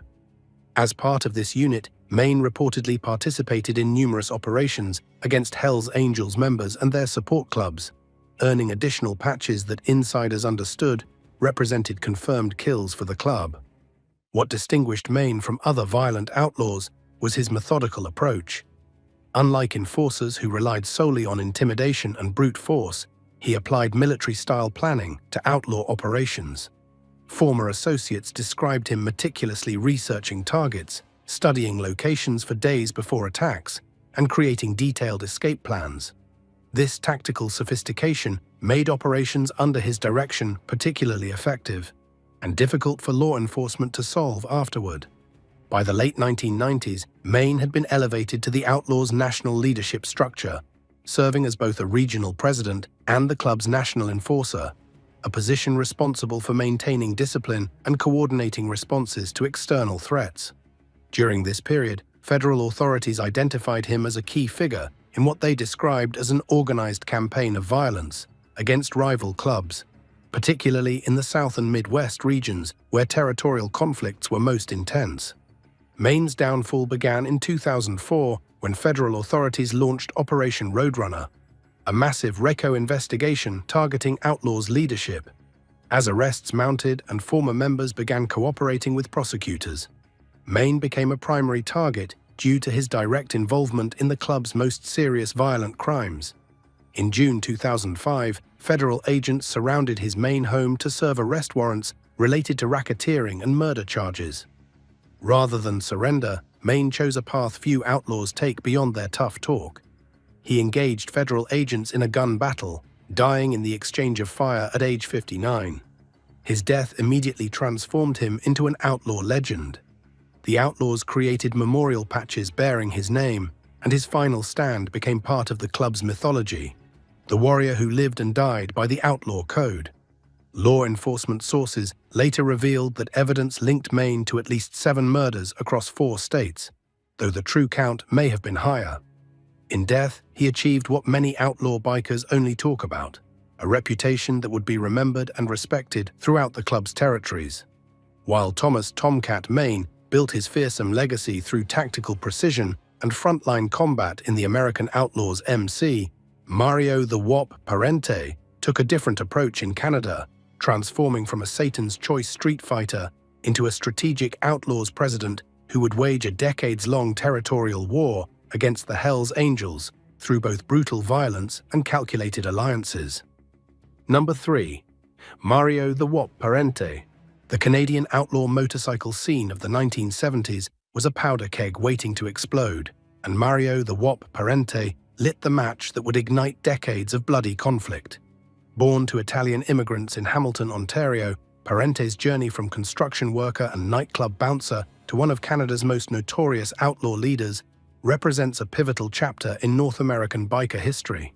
His reputation wasn't built on wild exaggeration or media hype.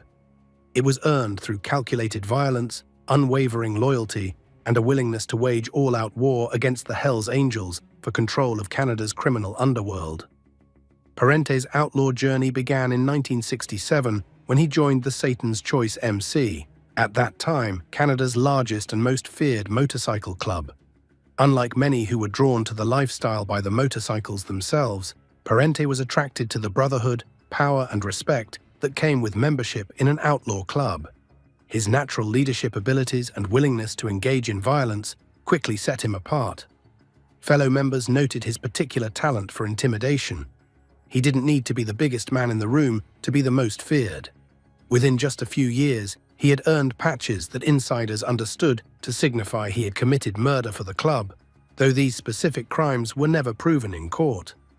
By the early 1970s, Parente had risen to chapter president within Satan's Choice, establishing himself as a force to be reckoned with in Hamilton's underworld. It was during this period that he made a decision that would shape the future of Canadian biker wars.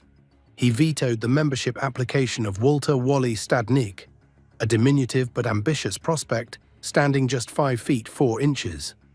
The rejection was based partly on Stadnik's small stature, which Parente believed would undermine the club's intimidating image.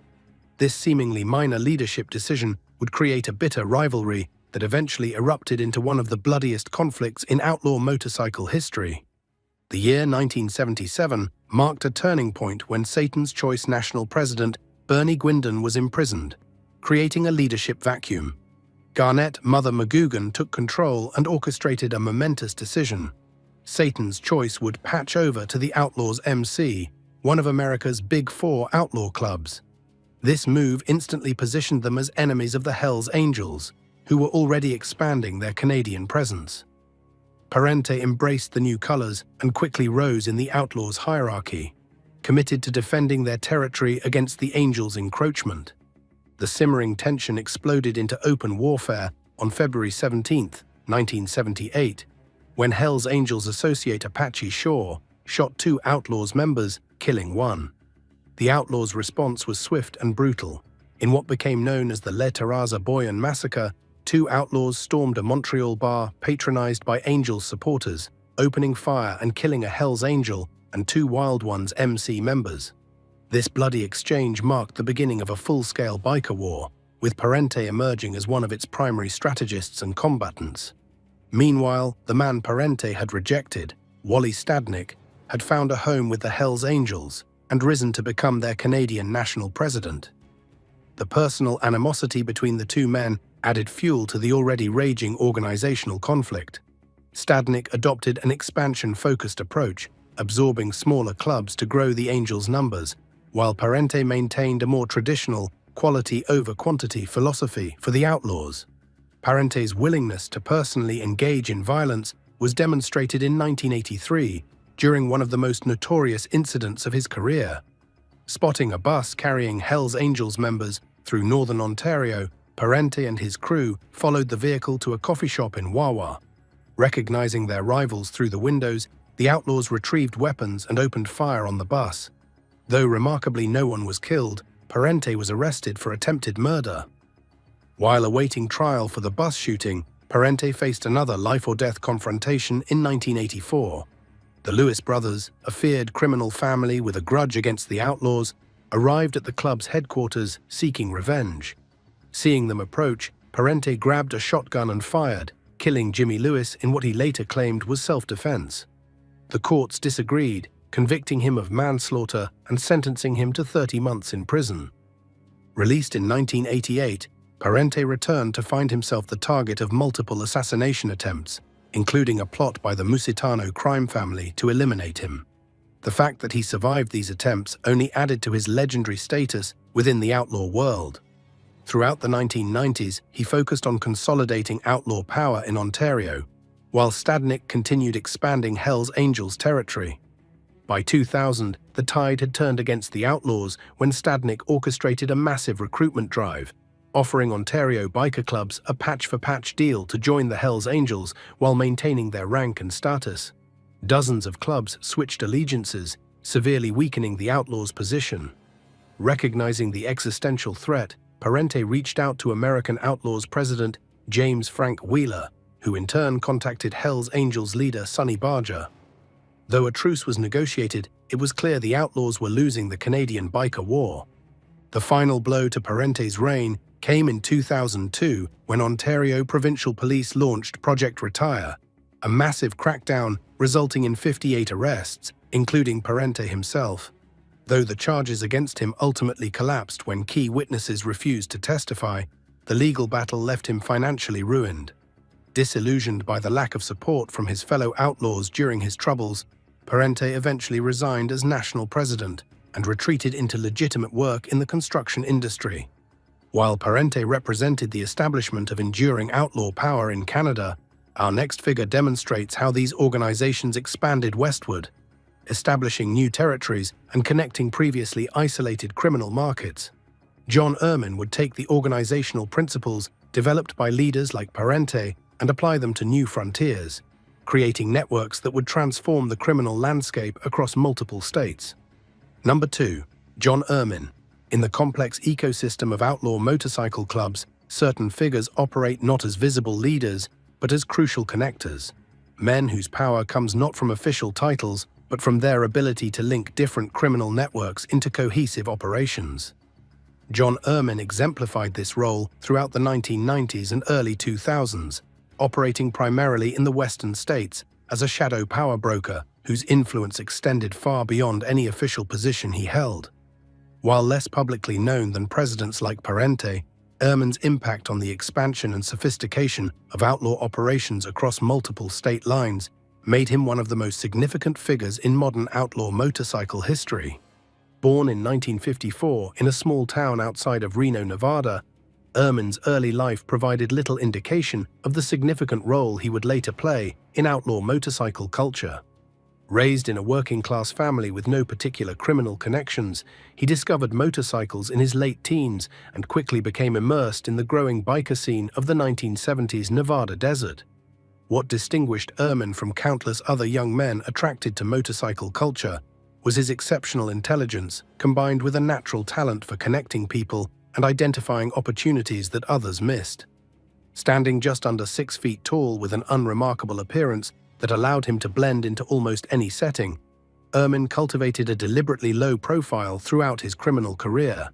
Unlike many outlaw figures who embraced visible signs of their affiliation through tattoos, patches, and distinctive clothing, Ehrman could easily pass for a middle-class business traveler when necessary.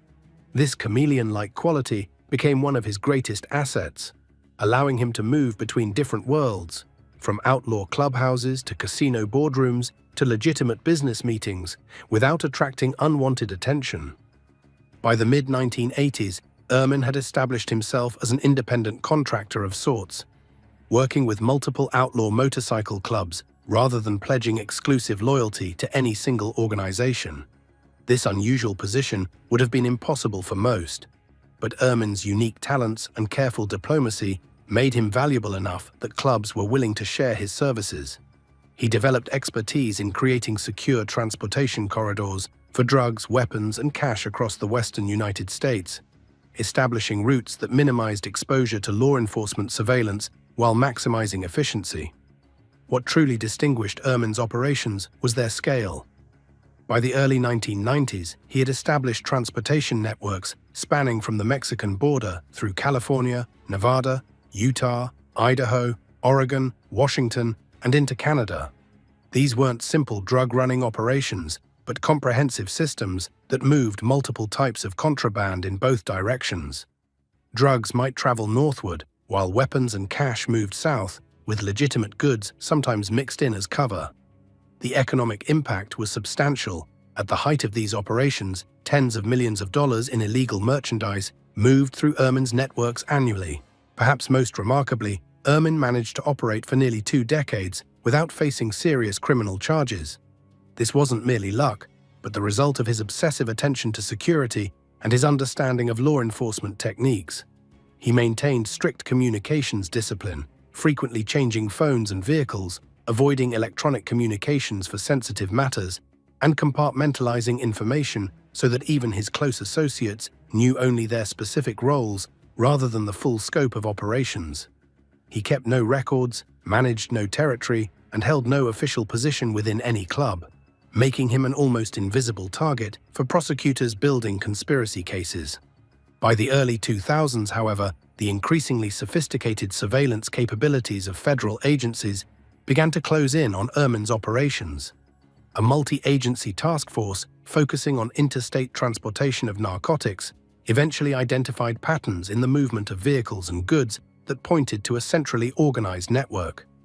Through confidential informants, electronic surveillance, and traditional investigation, authorities gradually assembled a picture of Ehrman's role as the architectural mastermind behind multiple trafficking corridors.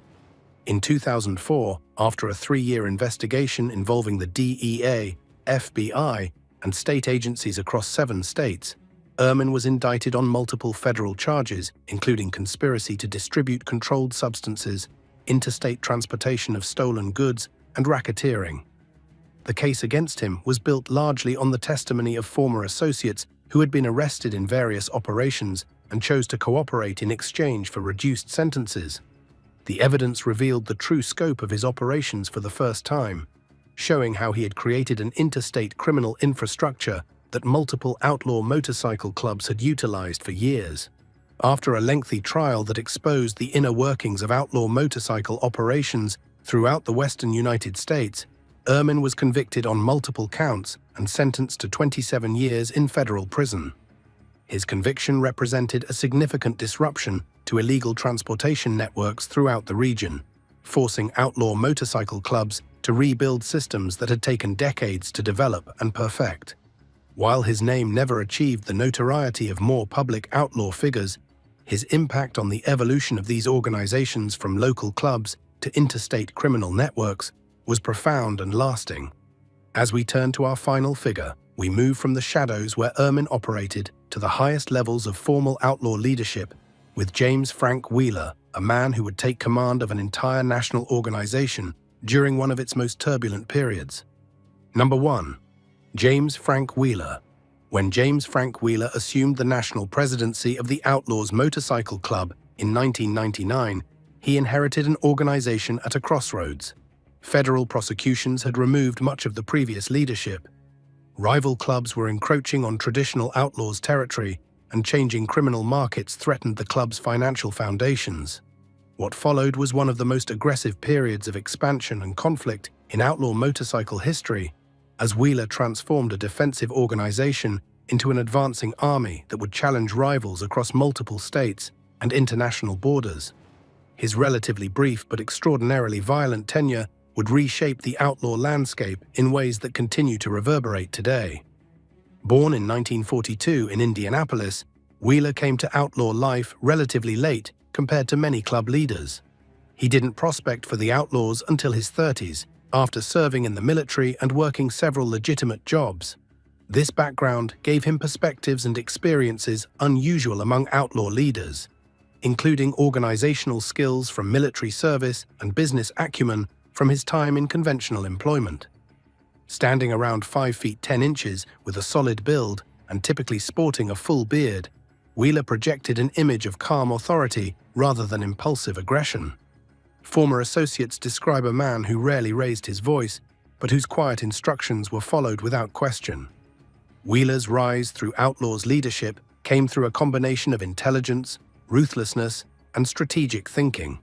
As president of the Indianapolis chapter throughout the 1980s and early 1990s, he transformed a once rowdy local club into a disciplined criminal operation with diversified income streams and strong territorial control. His success at the local level eventually brought him to national leadership attention, and he served in various regional and national positions before assuming the top role in 1999. This gradual ascension gave him deep knowledge of the organization's strengths and weaknesses across different regions. What distinguished Wheeler's national presidency was his aggressive response to challenges from rival clubs, particularly the Hells Angels. While previous leaders had often taken defensive postures, protecting existing territory rather than expanding, Wheeler implemented what amounted to a declaration of war against rivals. He directed outlaws chapters to actively target Hells Angels operations, support clubs, and businesses across the United States and Canada. This wasn't random violence, but coordinated campaigns designed to systematically weaken Angels' control in specific regions and establish outlaws' dominance. The strategic nature of Wheeler's approach became evident in his focus on support clubs, smaller motorcycle groups allied with larger organizations. Recognizing that these clubs often provided crucial manpower and street-level distribution networks, Wheeler directed operations specifically targeting Angel support clubs in the Midwest and South. Through intimidation, violence, and occasional financial incentives, he orchestrated the flipping of several support clubs from Angels' allegiance to Outlaws' affiliation, effectively transferring control of territory without directly engaging the Angels themselves. Wheeler's reign began to unravel in 2001 when federal authorities launched Operation Roadrunner, a massive multi-agency investigation targeting Outlaws' leadership across multiple states. Through wiretaps, surveillance, informants, and undercover operations, investigators gradually assembled evidence of Wheeler's role in directing a criminal enterprise responsible for drug trafficking, violence, and racketeering across state lines. In a coordinated sweep, federal agents arrested dozens of Outlaws members, including Wheeler himself. The case against Wheeler was built around the RICO statute, which allowed prosecutors to tie him to the broader pattern of criminal activity throughout the organization he led, even without direct evidence linking him to specific violent acts. Former outlaws, who became government witnesses, described meetings where Wheeler laid out territorial strategies, approved campaigns against rival clubs, and directed the distribution of criminal proceeds through the organization's hierarchy.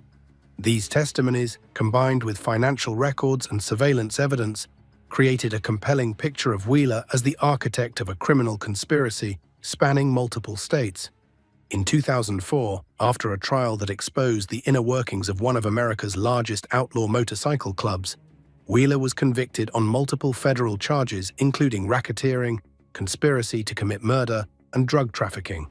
He received a sentence of 16.5 years in federal prison, effectively ending his reign as national president and disrupting the aggressive expansion strategy he had implemented.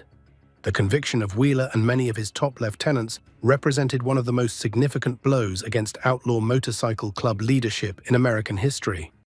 Across the state with connections to the Bandidos Motorcycle Club. The Bandidos Motorcycle Club is one of the most notorious outlaw motorcycle clubs in the world. Founded in Texas in 1966, this brotherhood operates under a strict code of conduct that separates them from society's norms. Members don't just join a club. They enter a lifestyle governed by unwritten laws and brutal consequences. Let's find out these 15 mandatory rules that offer a glimpse into the secretive world where loyalty is everything and betrayal costs more than most are willing to pay. Number 15. Brotherhood above all. My car is broke down. I can call any one of them up and they come down and help me out. It's unlimited what they'll do for me. I mean, it's like closer than family. In fact, I'm closer to my Bandito brothers. In the Bandidos world, brotherhood isn't just a word, it's everything.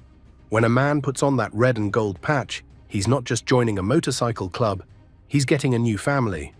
This bond goes deeper than blood. Members call each other brothers, and they mean it in every sense of the word. The club comes first, before wife, kids, job, or anything else.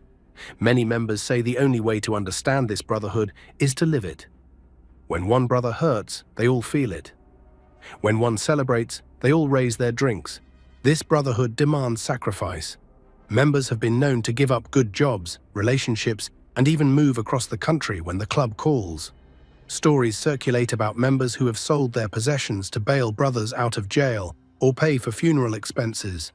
The bond is built through shared experiences, long rides through harsh weather, standing together against rival clubs, and the daily ritual of having each other's backs no matter what.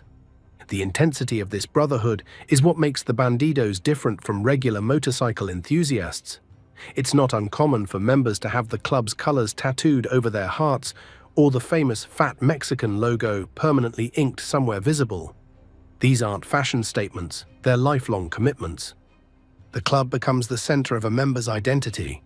Regular folks might define themselves by their profession or family name, but a Bandido is a Bandido first and foremost. They eat together, ride together, party together, and if needed, they fight together. Members who've been interviewed after leaving the club often mention missing this sense of belonging more than anything else. The brotherhood rule exists because the club knows its survival depends on absolute loyalty. In their world, full of rivals and law enforcement pressure, the slightest crack in unity could bring everything down. Brothers don't question each other's loyalty. They don't doubt the commitment. They just know that when things get rough, they've got people who will stand with them no matter what. This all-consuming brotherhood naturally leads to the next rule that binds them together, physically and symbolically. The requirement to ride as one unit, showing their strength through mandatory group rides that display their colors across highways and through towns with unmistakable power and presence. Number 14. Mandatory group rides.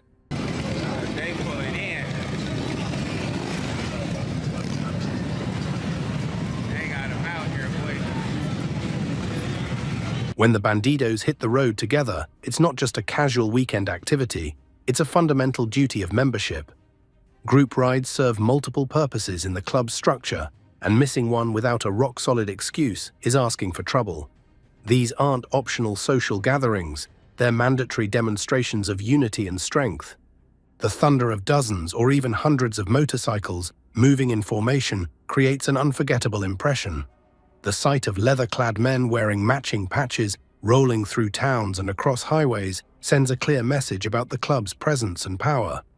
For the Bandidos, this visual impact matters. It reminds everyone, from ordinary citizens to rival clubs, that they are a force to be reckoned with. Group rides follow strict formation protocols. The club president or road captain typically leads, followed by officers and then regular members in order of seniority. Prospects, those hoping to earn full membership, often ride at the back or handle security positions. This formation isn't random. It's a moving display of the club's hierarchy and organization. Riders maintain precise distances between bikes and hold their positions with military-like discipline. These rides aren't announced with public invitations. Members receive notification through internal channels, sometimes with very little advance notice. When the call comes, excuses are few and far between. Work schedules, family commitments, even illness might not be enough to exempt a member from showing up.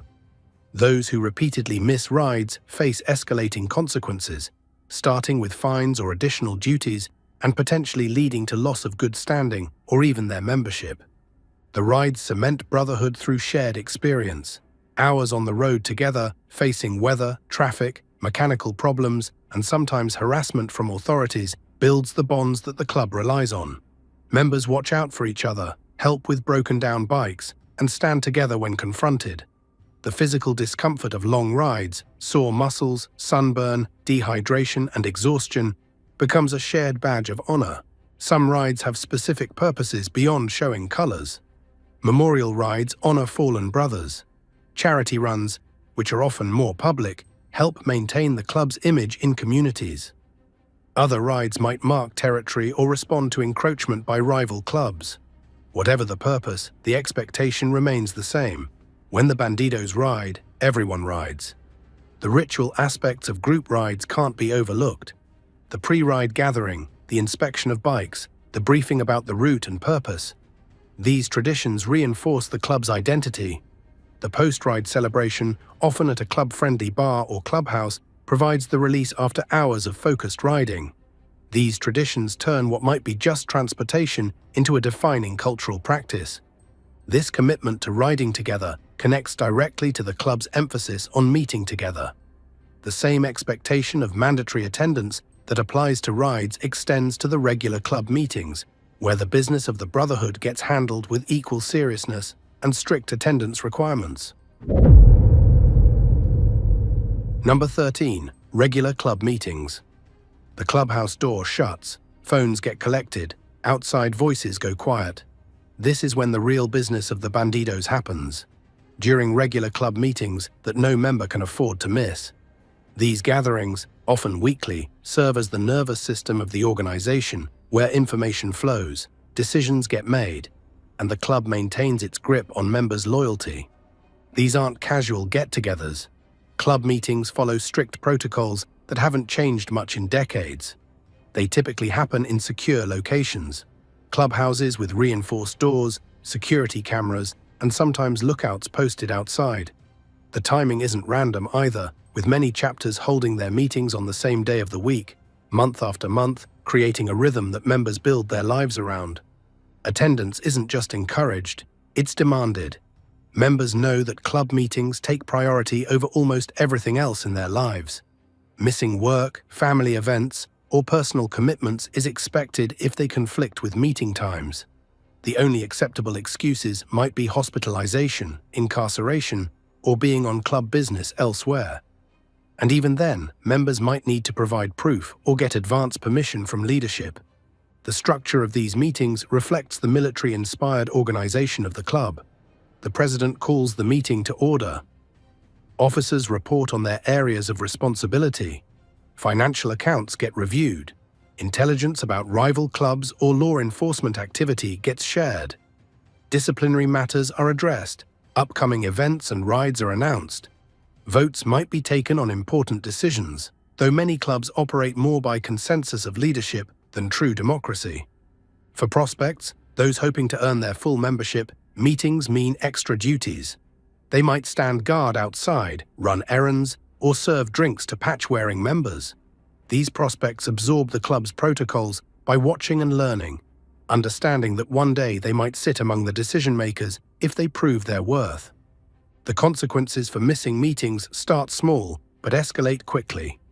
A first absence might mean a fine, perhaps $50 or $100, that goes into the club treasury. Missing multiple meetings could mean more severe financial penalties, additional duties, or loss of privileges. Continued absence without acceptable reasons signals a lack of commitment that the club won't tolerate for long. Eventually, missing too many meetings will put a member's patch, his identity within the club, at risk. Meetings reinforce the psychological grip the club holds on its members. Being regularly surrounded by brothers who share the same values, who speak the same insider language, who understand the club's symbols and traditions, this constant reinforcement makes it harder for outside influences to penetrate a member's loyalty. The regular rhythm of meetings becomes part of a member's core identity. The business discussed in these meetings stays strictly within the walls where it happens.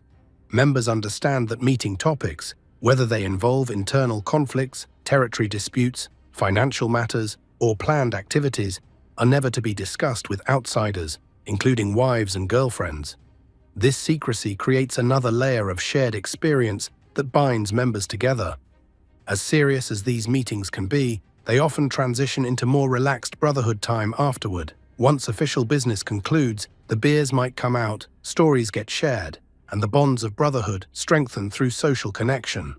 This balance of formal business and casual bonding characterizes much of club life. The structure of these meetings reflects something fundamental about the Bandidos organization: a clear chain of command where orders flow from top to bottom without question or hesitation. This hierarchy, reinforced at every meeting, sets the stage for the next critical rule that keeps the club functioning as a disciplined force. Number 12. Absolute hierarchy and obedience. The Bandidos organization isn't built on democratic principles. It's a top-down power structure where rank determines everything. From the international president down to the newest prospect, everyone knows exactly where they stand in the pecking order. This hierarchy isn't just organizational, it's a fundamental principle that keeps the club functioning as a unified force, rather than a collection of individuals. At the top of this pyramid sits the national or international leadership, often referred to as the mother chapter. Below them are regional presidents, then individual chapter presidents, followed by chapter officers: vice president, secretary, treasurer, sergeant-at-arms, road captain, full patch members, probationary members, and finally prospects at the bottom. This structure ensures that orders flow downward with clear authority and that information gets channeled upward through proper channels. When a higher-ranking member gives an order, immediate compliance is expected without question or hesitation.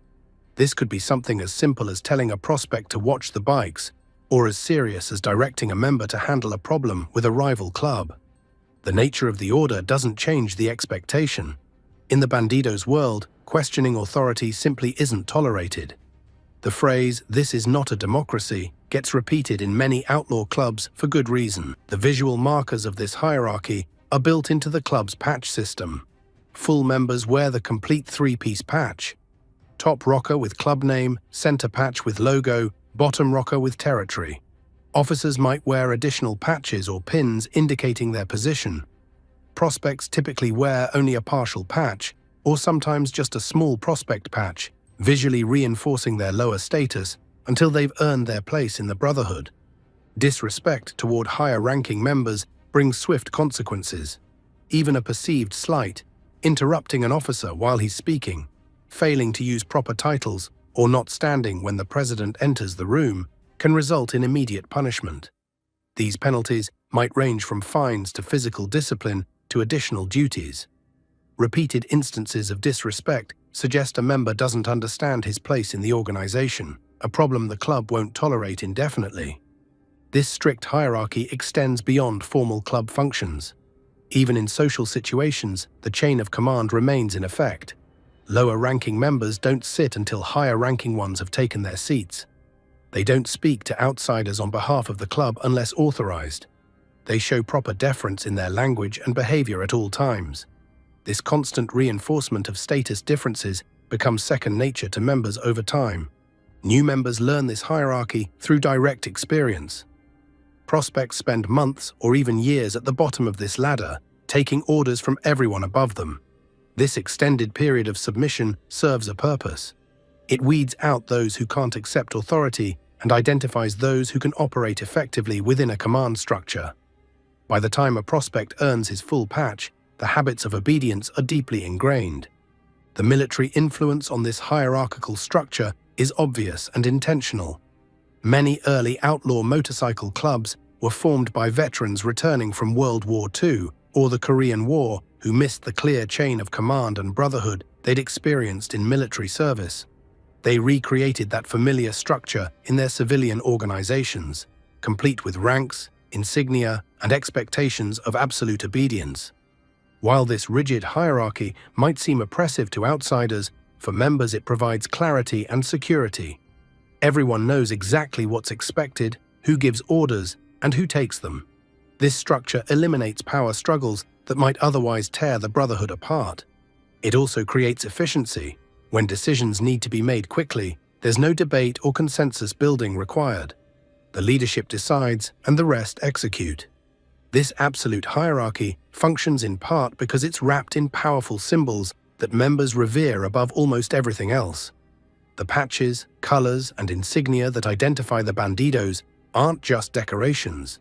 They're sacred emblems that represent the brotherhood and must be protected at all costs, even with violence if necessary. Number 11. Sacred club symbols.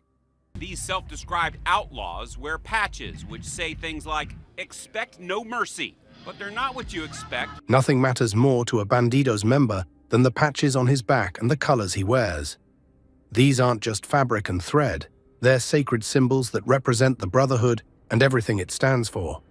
The central patch depicting the character known as the Fat Mexican, wearing a sombrero and carrying a machete and pistol, the red and gold colors, the MC, motorcycle club designation, and the 1% diamond patch.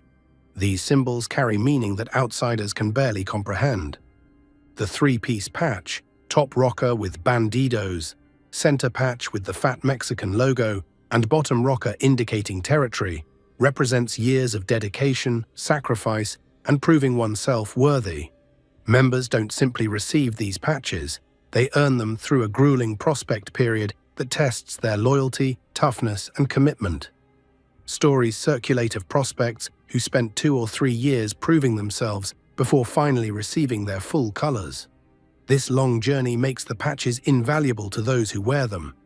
The club's colors aren't worn casually. Members follow strict rules about when and how their patches appear in public. The colors get worn with pride during official rides, at club functions, and in certain territories. But they might be covered or removed in other situations, not out of shame, but to control when and how the club's presence is displayed. Many members keep their vests, called cuts, within arm's reach at all times, ready to put them on if called to club business. These sacred symbols must be protected at all costs. Members will fight, and some have died, defending their patches from being taken by rivals or disrespected by outsiders.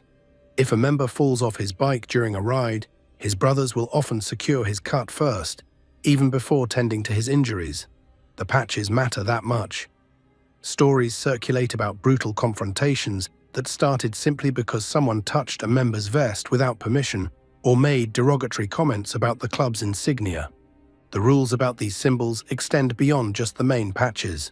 The 1% diamond patch, referencing the American Motorcyclist Association's supposed comment that 99% of motorcyclists are law-abiding citizens, identifies the Bandidos as an outlaw club that doesn't follow society's rules.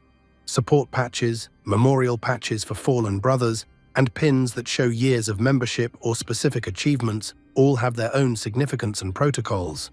When a member leaves the club, whether voluntarily or by force, his patches must be returned. There's no such thing as a retired patch hanging on someone's wall. The colors belong to the club, not the individual. Former members who've tried to keep their patches have reportedly faced severe consequences, ranging from beatings to worse.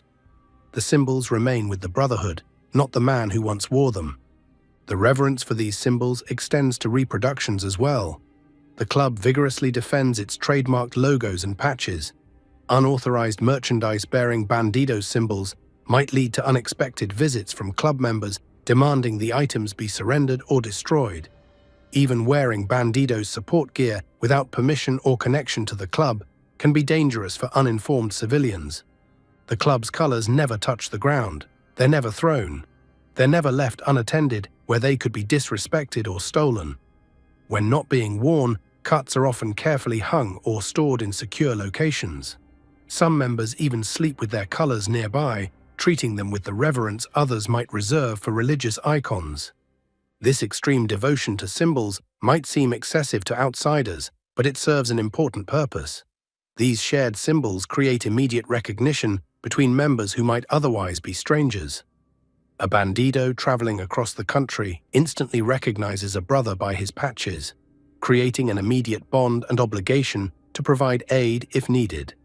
The symbols transform individuals into parts of something larger than themselves.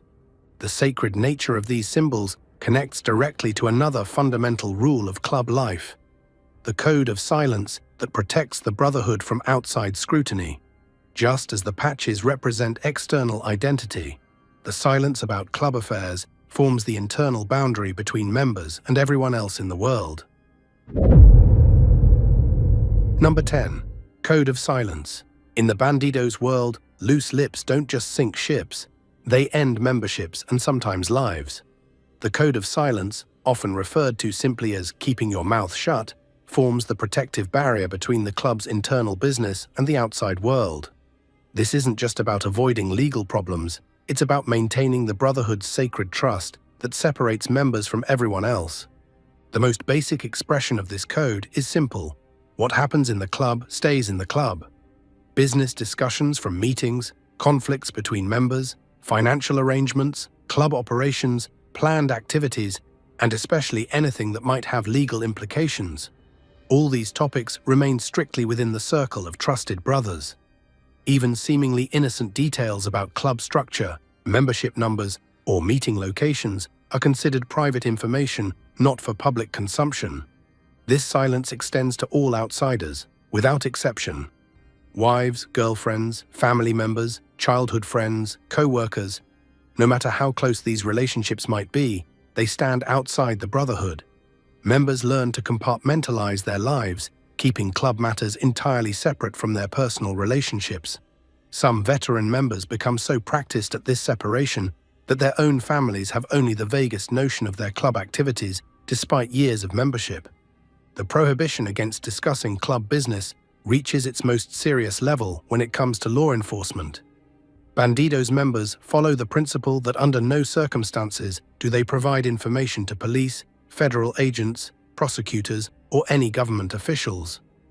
Being questioned by authorities triggers an immediate response: silence, denial, or the standard, "I have nothing to say." Members who find themselves arrested are expected to take their charge without implicating others, regardless of the potential consequences to themselves. The consequences for breaking this code of silence can be severe and permanent. Minor breaches might result in fines, suspension, or physical discipline. Major violations, especially cooperating with law enforcement, typically lead to immediate expulsion from the club, often accompanied by the forcible removal of patches, sometimes cut directly from the member's vest while still wearing it, and potential violence. The club term snitch carries weight far beyond simple name-calling. It marks someone as having committed the ultimate betrayal of trust. This silence isn't just maintained through fear of consequences. It's reinforced through the psychological power of shared secrets. Holding confidential information that only brothers know creates a powerful bond. The more a member invests in protecting these secrets, the more committed he becomes to the group that shares them. Over time, the practice of discretion becomes second nature, a fundamental part of a member's identity within the club. The code extends to social media and digital communication. areas that have created new challenges for traditional secrecy.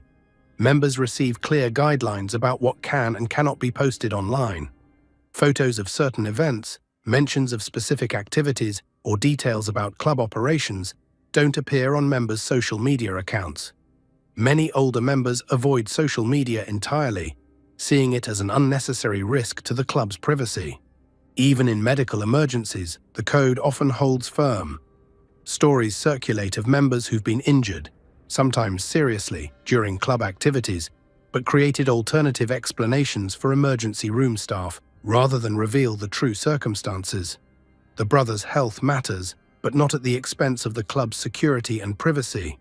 The power of this silence creates a mystique around the club that serves its purposes well. When outsiders know little about what truly happens within the organization, rumors and speculation fill the void, often making the club seem even more formidable than it might actually be. This uncertainty about the club's capabilities and intentions gives it strategic advantage in dealings with rivals, law enforcement, and the general public. This strict code of silence naturally extends into the next critical rule: the absolute prohibition against cooperation with law enforcement. While the code of silence covers all outsiders, the ban on dealing with authorities takes this principle to its most extreme and non-negotiable form, where any collaboration becomes an unforgivable betrayal of the brotherhood. Number 9. Zero cooperation with law enforcement. Play stupid games, win stupid prizes. Well, before dawn this morning, the banditos found out what prize their reckless behavior had won them. And I don't think that they liked it too much. For the bandidos, the line between themselves and law enforcement isn't just clear, it's a fortress wall. The rule is absolute: no cooperation, no communication, no compromise with any badge-wearing authority. This stance goes beyond the general code of silence and represents one of the most fundamental aspects of the club's outlaw identity. Members don't talk to cops, period. This rule manifests most visibly when members encounter police, traffic stops, questioning at events, or even casual conversations initiated by officers are all met with minimal engagement. Members provide only legally required information: license, registration, insurance, and nothing more. The phrase, "I have nothing to say," becomes a mantra. Some members carry the phone numbers of club-friendly attorneys on them at all times, ready to invoke their right to legal representation before saying anything substantive. The prohibition extends to all forms of law enforcement: local police, state troopers, federal agents, prosecutors, correctional officers, and even seemingly benign government inspectors or regulators. Any figure with investigative or arrest powers falls under this ban. Members are taught to recognize unmarked vehicles, plainclothes officers, and undercover tactics to avoid accidental engagement with authorities they might not immediately identify. When a member gets arrested, club protocol kicks in immediately. The arrested brother provides only basic identifying information, refuses to answer questions without an attorney present, makes no statements about club activities or other members, and accepts whatever charges come rather than cooperating for leniency. The expectation is clear: you handle your own problems without creating problems for your brothers. The consequences for violating this rule are the most severe the club delivers. A member who cooperates with law enforcement, whether by providing information, becoming an informant, or testifying against brothers, is immediately expelled from the club. This expulsion isn't a simple matter of turning in patches. It often involves a bad standing declaration that follows the former member for life, potentially putting them at risk from former brothers who view their cooperation as the ultimate betrayal. This hardline stance creates practical challenges for members who find themselves facing serious charges. The pressure to cooperate can be intense when prosecutors offer reduced sentences or dropped charges in exchange for information about the club. Members who stand firm sometimes serve lengthy prison sentences rather than betray the brotherhood. These members often become legendary within the club, held up as examples of true loyalty under the most difficult circumstances. The rule against cooperation extends even to reporting crimes committed against members. If a bandido is assaulted, robbed, or otherwise victimized outside of club business, the expectation remains that he handles the situation without involving law enforcement. The club has its own methods of addressing wrongs against its members, methods that don't involve police reports or courtroom testimony. This division between the club and authorities isn't maintained solely through rules and consequences. It's reinforced through constant messaging that law enforcement can never be trusted. Stories circulate about officers planting evidence, lying under oath, or using dirty tactics against club members. Whether these accounts are accurate or not, they serve to strengthen the psychological barrier between the brotherhood and the legal system. The practical implementation of this rule requires careful training of new members. Prospects learn techniques for deflecting questions, recognizing potential setups, and navigating interactions with authorities without crossing the line into cooperation. They're tested and observed in real-world encounters before earning their full patch, ensuring they can be trusted to maintain this crucial boundary. This absolute stance against cooperation with law enforcement connects directly to the financial obligations of membership. The club maintains a treasury, partly to help brothers who face legal troubles while holding firm to the non-cooperation rule. When a member needs bail money or legal representation because he refused to cooperate for a better deal, the club's financial resources become his lifeline, creating another layer of the mutually supportive system that binds members together. Number 8. Financial commitment. Money matters in the Bandidos world, and membership comes with a price tag that never stops.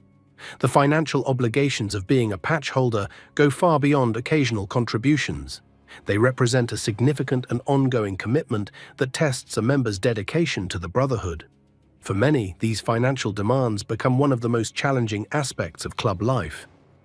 At the most basic level, members pay regular dues to their local chapter, often weekly or monthly amounts that might range from $50 to several $100 depending on the chapter. These aren't optional contributions, they're mandatory fees for the privilege of membership. Missing dues payments quickly puts a member in bad standing, creating a debt that must be repaid, often with penalties attached. Some chapters track these payments with military precision, with the club treasurer keeping detailed records of who owes what. Beyond regular dues, members face an array of additional financial obligations. Special assessments might be levied for particular club needs. Legal defense funds, funeral expenses for fallen brothers, support for members' families during incarceration, or costs associated with club events or properties. These assessments aren't suggested donations. They're required payments that come with consequences if not met. The purchase and maintenance of a proper motorcycle represents another significant financial burden. Members must ride American-made bikes, typically Harley-Davidsons, that meet minimum engine size requirements and club standards. These aren't cheap machines, with new models often costing $20,000 or more. Add in the costs of maintenance, customization to meet club expectations, and repairs after long, hard rides, and the motorcycle alone becomes a major investment. Club events bring their own financial expectations. Members are expected to attend various runs, rallies, parties, and gatherings throughout the year, often requiring travel expenses, hotel stays, food, drinks, and participation in raffles or fundraisers. For members who live paycheck to paycheck, these events can strain already tight budgets, yet attendance isn't really optional in the club culture. When brothers face legal troubles, a common occurrence in outlaw motorcycle clubs, the financial burden spreads across the membership. Bail money, attorney fees, and support for families, while members serve time, all come partly from the collective resources of the brotherhood. Each member contributes to these funds, understanding that someday they might be the one needing this financial safety net. The club culture also involves significant social spending. When bandidos gather at bars or clubhouses, members are expected to participate in the drinking, tipping generously at club-friendly establishments, and taking turns buying rounds. The concept of cheap or stingy carries serious negative weight in this brotherhood. A reputation for not pulling your financial weight can damage a member's standing almost as quickly as breaches of other club rules. For prospects, the financial demands can be particularly harsh. Beyond the regular expenses faced by patch holders, prospects often handle additional costs as part of proving their commitment. They might be required to buy drinks for members, cover unexpected expenses that arise during events, pay special prospect dues, or contribute labor that saves the club money. This financial testing period weeds out those who can't or won't prioritize the club in their personal budgets. The pressure to meet these financial obligations leads some members toward income sources outside traditional employment. While many bandidos hold regular jobs, others find ways to generate cash through side businesses, some of which operate in legal gray areas or beyond. The need for money to maintain club standing creates practical pressures that influence members' life choices and risk calculations. Some chapters maintain emergency funds for brothers facing genuine hardship, medical emergencies, job loss, or family crises. However, these safety nets typically come with the expectation of eventual repayment or additional service to the club. The Brotherhood provides support, but rarely without some form of reciprocity expected down the line. This constant financial pressure serves a purpose beyond simply funding club operations. It ensures that membership remains a significant commitment rather than a casual association. The financial investment creates another layer of loyalty.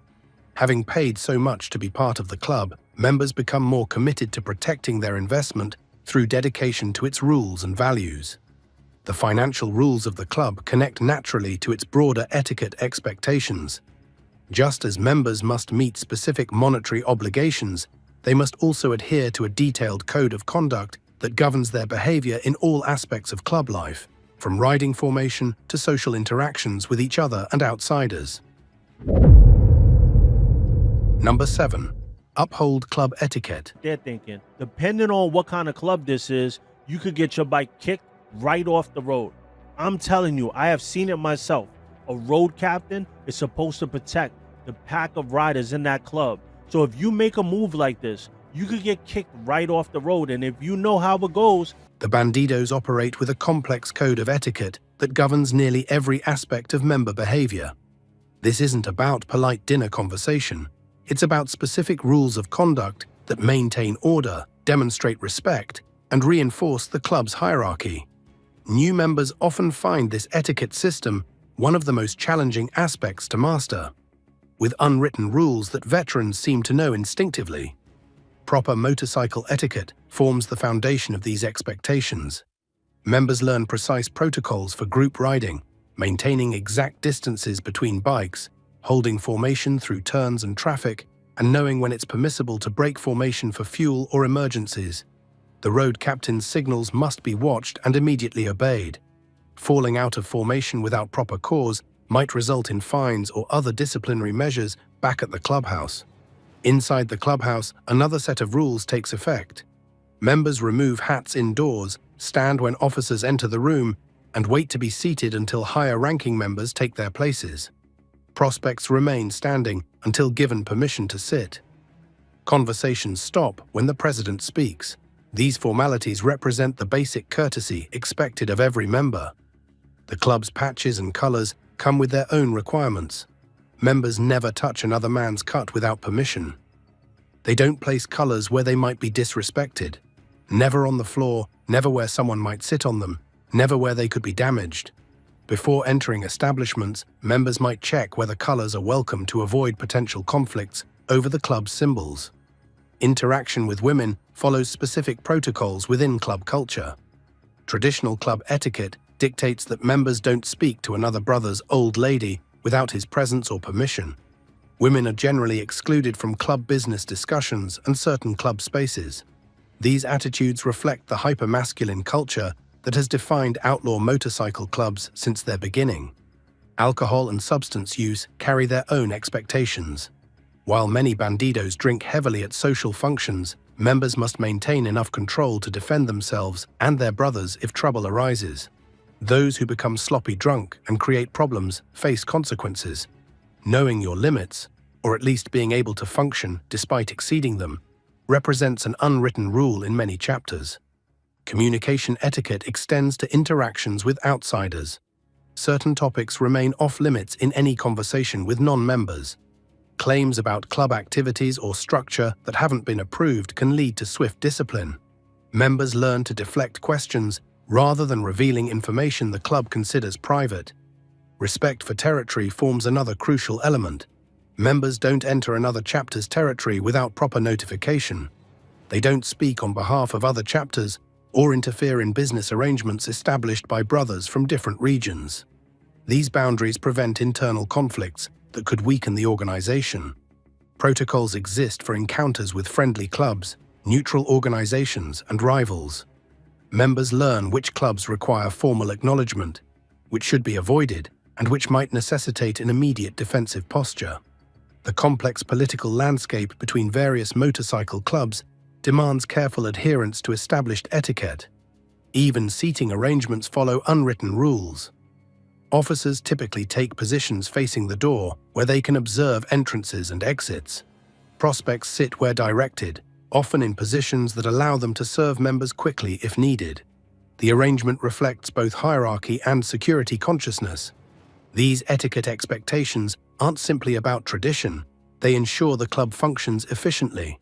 The formality reduces confusion about roles and responsibilities. The consistency creates a shared culture members can rely on regardless of which chapter they're visiting. The structure allows the club to respond quickly to external threats without wasting time on internal disagreements about proper procedure. This comprehensive system connects directly to expectations about members' personal conduct in all aspects of life, creating standards for behavior that reflect on the reputation of the entire organization. Number 6. Maintenance of personal conduct. Being a bandido doesn't end when the club meeting adjourns or the group ride finishes. The patch comes with 24/7 expectations about personal behavior that extend into every corner of a member's life. Whether at work, at home, or out in public, a bandido carries the club's reputation with him at all times, and his personal conduct remains under constant scrutiny from his brothers. The most basic expectation involves a certain toughness and self-reliance. Members handle their own problems without complaining or seeking sympathy. Displaying weakness, whether physical, emotional, or financial, reflects poorly not just on the individual, but on the brotherhood he represents. This doesn't mean members can't seek help from brothers when truly needed, but there's an unspoken threshold of self-sufficiency that must be maintained before asking for assistance. Physical appearance matters in the bandido's world. While there's no universal dress code beyond wearing colors when required, members generally maintain an appearance that commands respect and sometimes intimidation. This often means visible tattoos, maintained facial hair, clean but worn denim and leather, and a general demeanor that signals not to be messed with. Even when not wearing colors, a bandido is expected to carry himself with the confidence and presence that reflects his membership in a feared brotherhood. Personal conflicts require careful handling under club rules. A member who feels disrespected or wronged by someone outside the club doesn't simply react however he pleases. The potential consequences for the entire club must be considered. Minor insults might be ignored if responding would create larger problems for the brotherhood. Major disrespect might require a measured response that sends the necessary message without bringing unwanted heat on the club. Learning this balance between personal pride and club interests represents a key development in a member's maturation. Financial responsibility forms another aspect of expected personal conduct. Members who consistently fail to meet their financial obligations outside the club, defaulting on loans, failing to pay child support, accumulating debt they can't handle, create vulnerabilities that could be exploited by authorities or enemies. The pressure to cooperate with law enforcement increases substantially when a member faces financial ruin, making such situations dangerous for the entire brotherhood. The club's concern for personal conduct extends beyond mere image. It's about ensuring members can respond appropriately when conflicts arise. This connects directly to the next critical rule: how and when violence can be used in the bandido's world. Number 5. Strict enforcement of violence protocols. Violence within the bandido's world isn't random or impulsive. It's a controlled tool governed by specific protocols that members must follow. These rules don't exist to prevent violence, but rather to ensure that when force is used, it serves the club's interests rather than causing unnecessary problems. The system creates a disciplined approach to conflict that distinguishes professional club members from undisciplined troublemakers. The most fundamental rule is that unauthorized violence brings unwanted attention to the club. Members don't start bar fights over personal slights, don't engage in road rage incidents while wearing colors, and don't create public disturbances that attract police attention. A brother who repeatedly causes problems through undisciplined violence quickly finds himself facing internal consequences from leadership concerned about unwanted heat from authorities. Authority to authorize significant violence typically rests with chapter leadership, particularly the president. Members facing situations that might require serious force are expected to consult with leadership before acting when possible.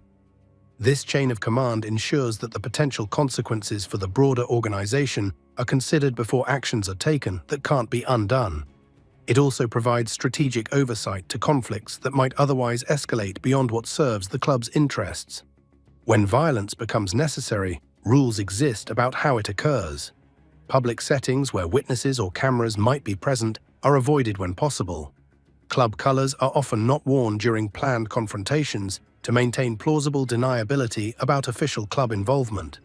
Multiple members typically participate rather than leaving individuals to handle situations alone, ensuring both effectiveness and shared responsibility that strengthens internal bonds. The level of force must match the nature of the offense in club culture.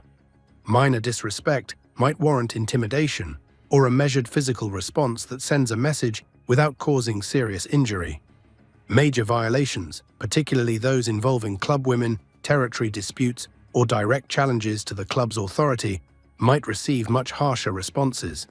This proportional approach prevents unnecessary escalation while still maintaining the club's fearsome reputation. This controlled approach to violence isn't just about avoiding legal problems. It's about effectively defending the club's honor and reputation in a world where respect often comes from the fear of consequences.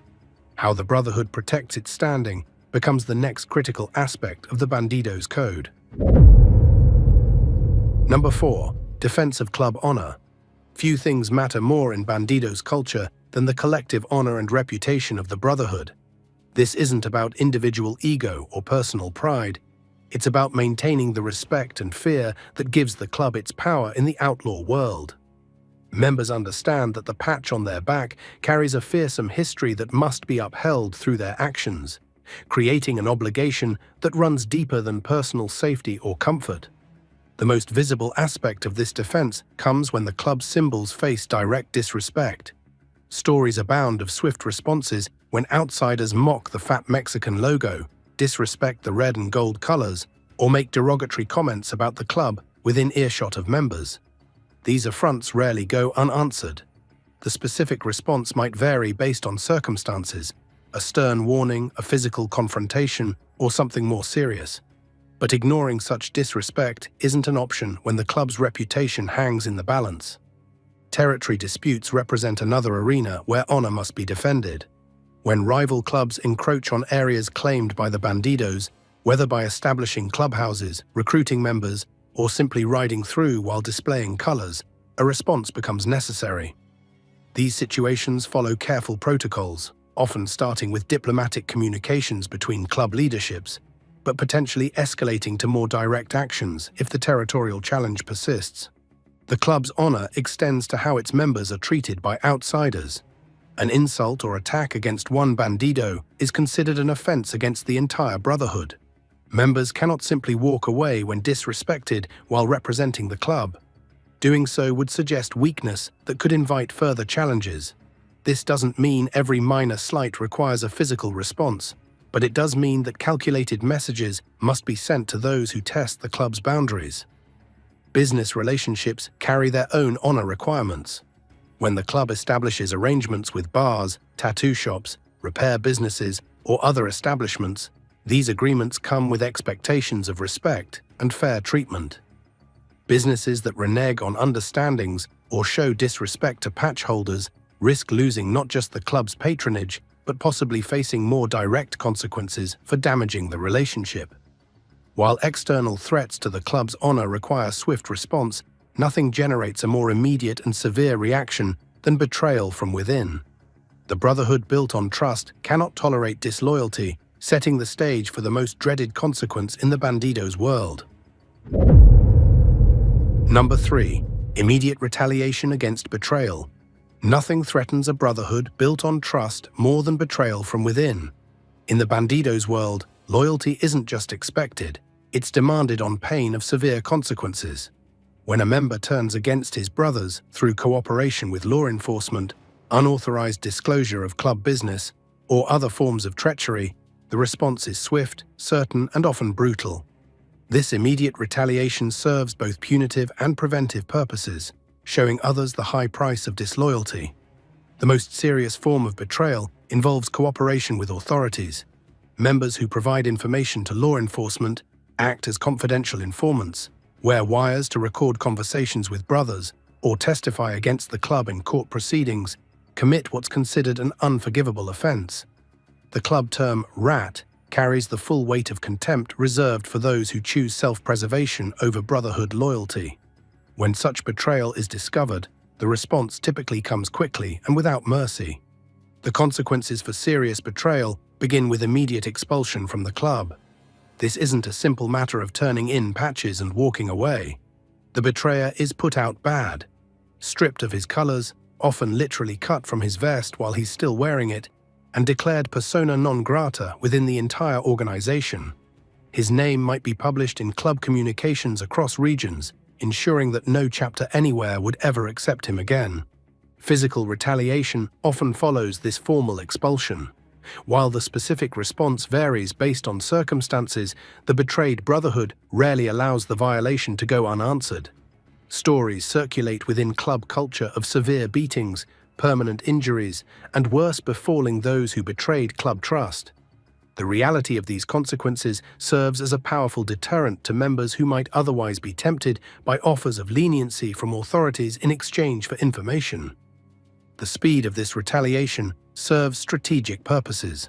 Quick action prevents the betrayer from causing additional damage to the club through further disclosures. It also sends an unmistakable message to any members who might be wavering in their loyalty or considering cooperation with authorities. The visible, immediate consequences of betrayal make theoretical risks concrete and personal, reinforcing loyalty throughout the brotherhood.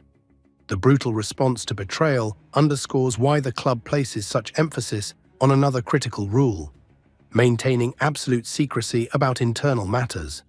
The less information that escapes the brotherhood's circle, the stronger its position remains against both external threats and the possibility of internal betrayal.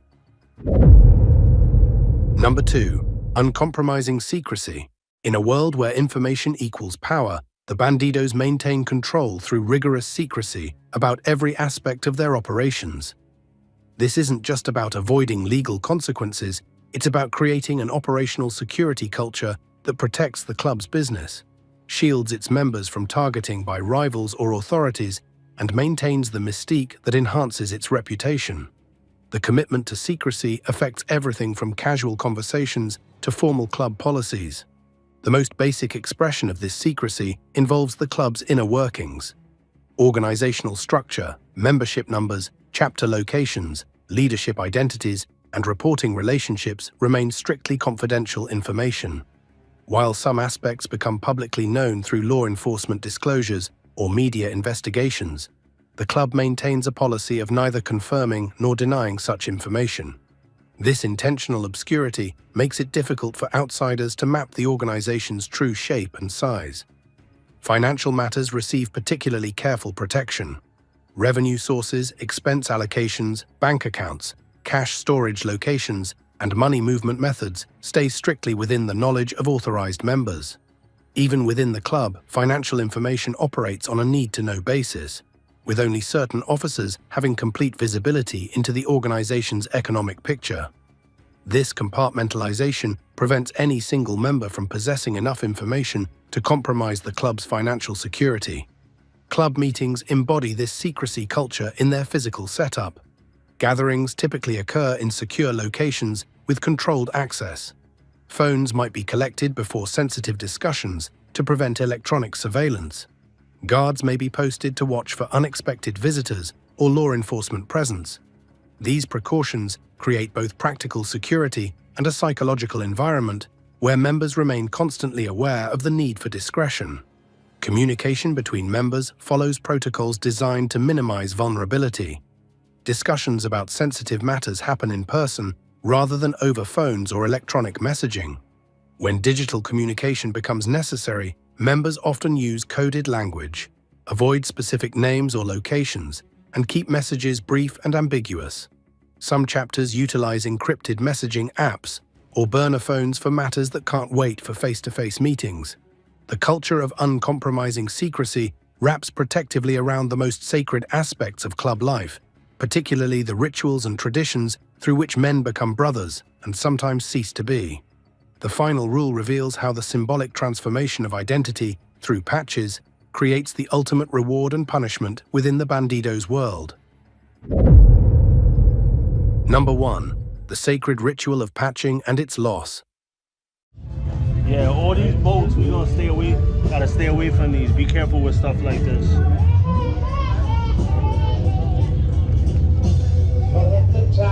The journey from outsider to patch-wearing bandido represents one of the most significant transformations a man can experience. This process isn't simply about receiving a piece of fabric to wear on a leather vest.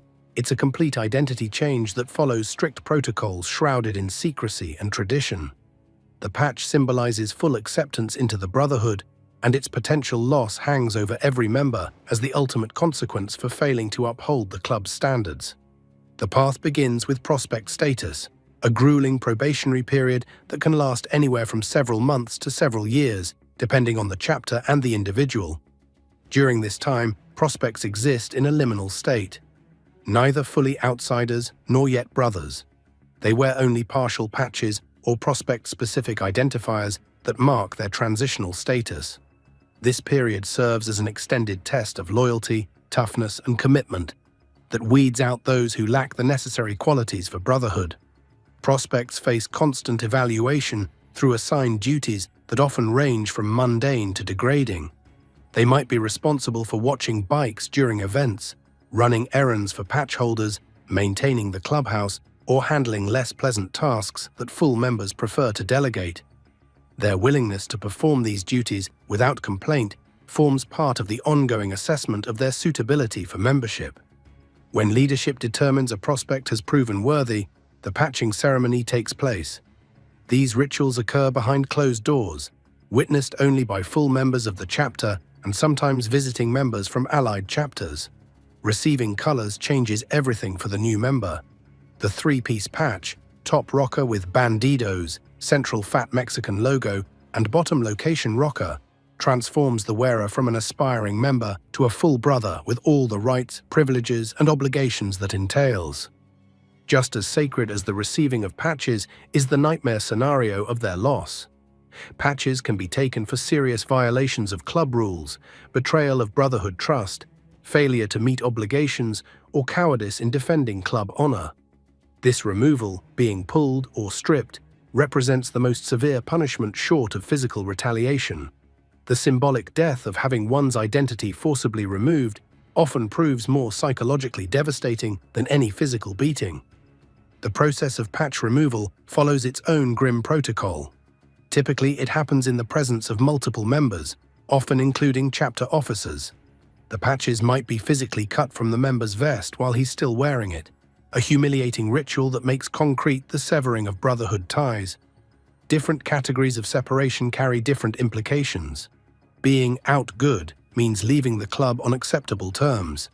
Being out bad signifies a dishonorable departure, often accompanied by ongoing risk of retaliation and permanent exclusion from any positive connection to the club. This sacred aspect of patching, both its conferral and its potential loss, completes the circle of rules that bind the Bandidos brotherhood together. From the fundamental principle of brotherhood above all, through the practical regulations governing behavior and loyalty, to this ultimate symbol of belonging and rejection, the club's rule system creates a comprehensive framework that transforms individual motorcyclists into parts of something they consider larger and more significant than themselves.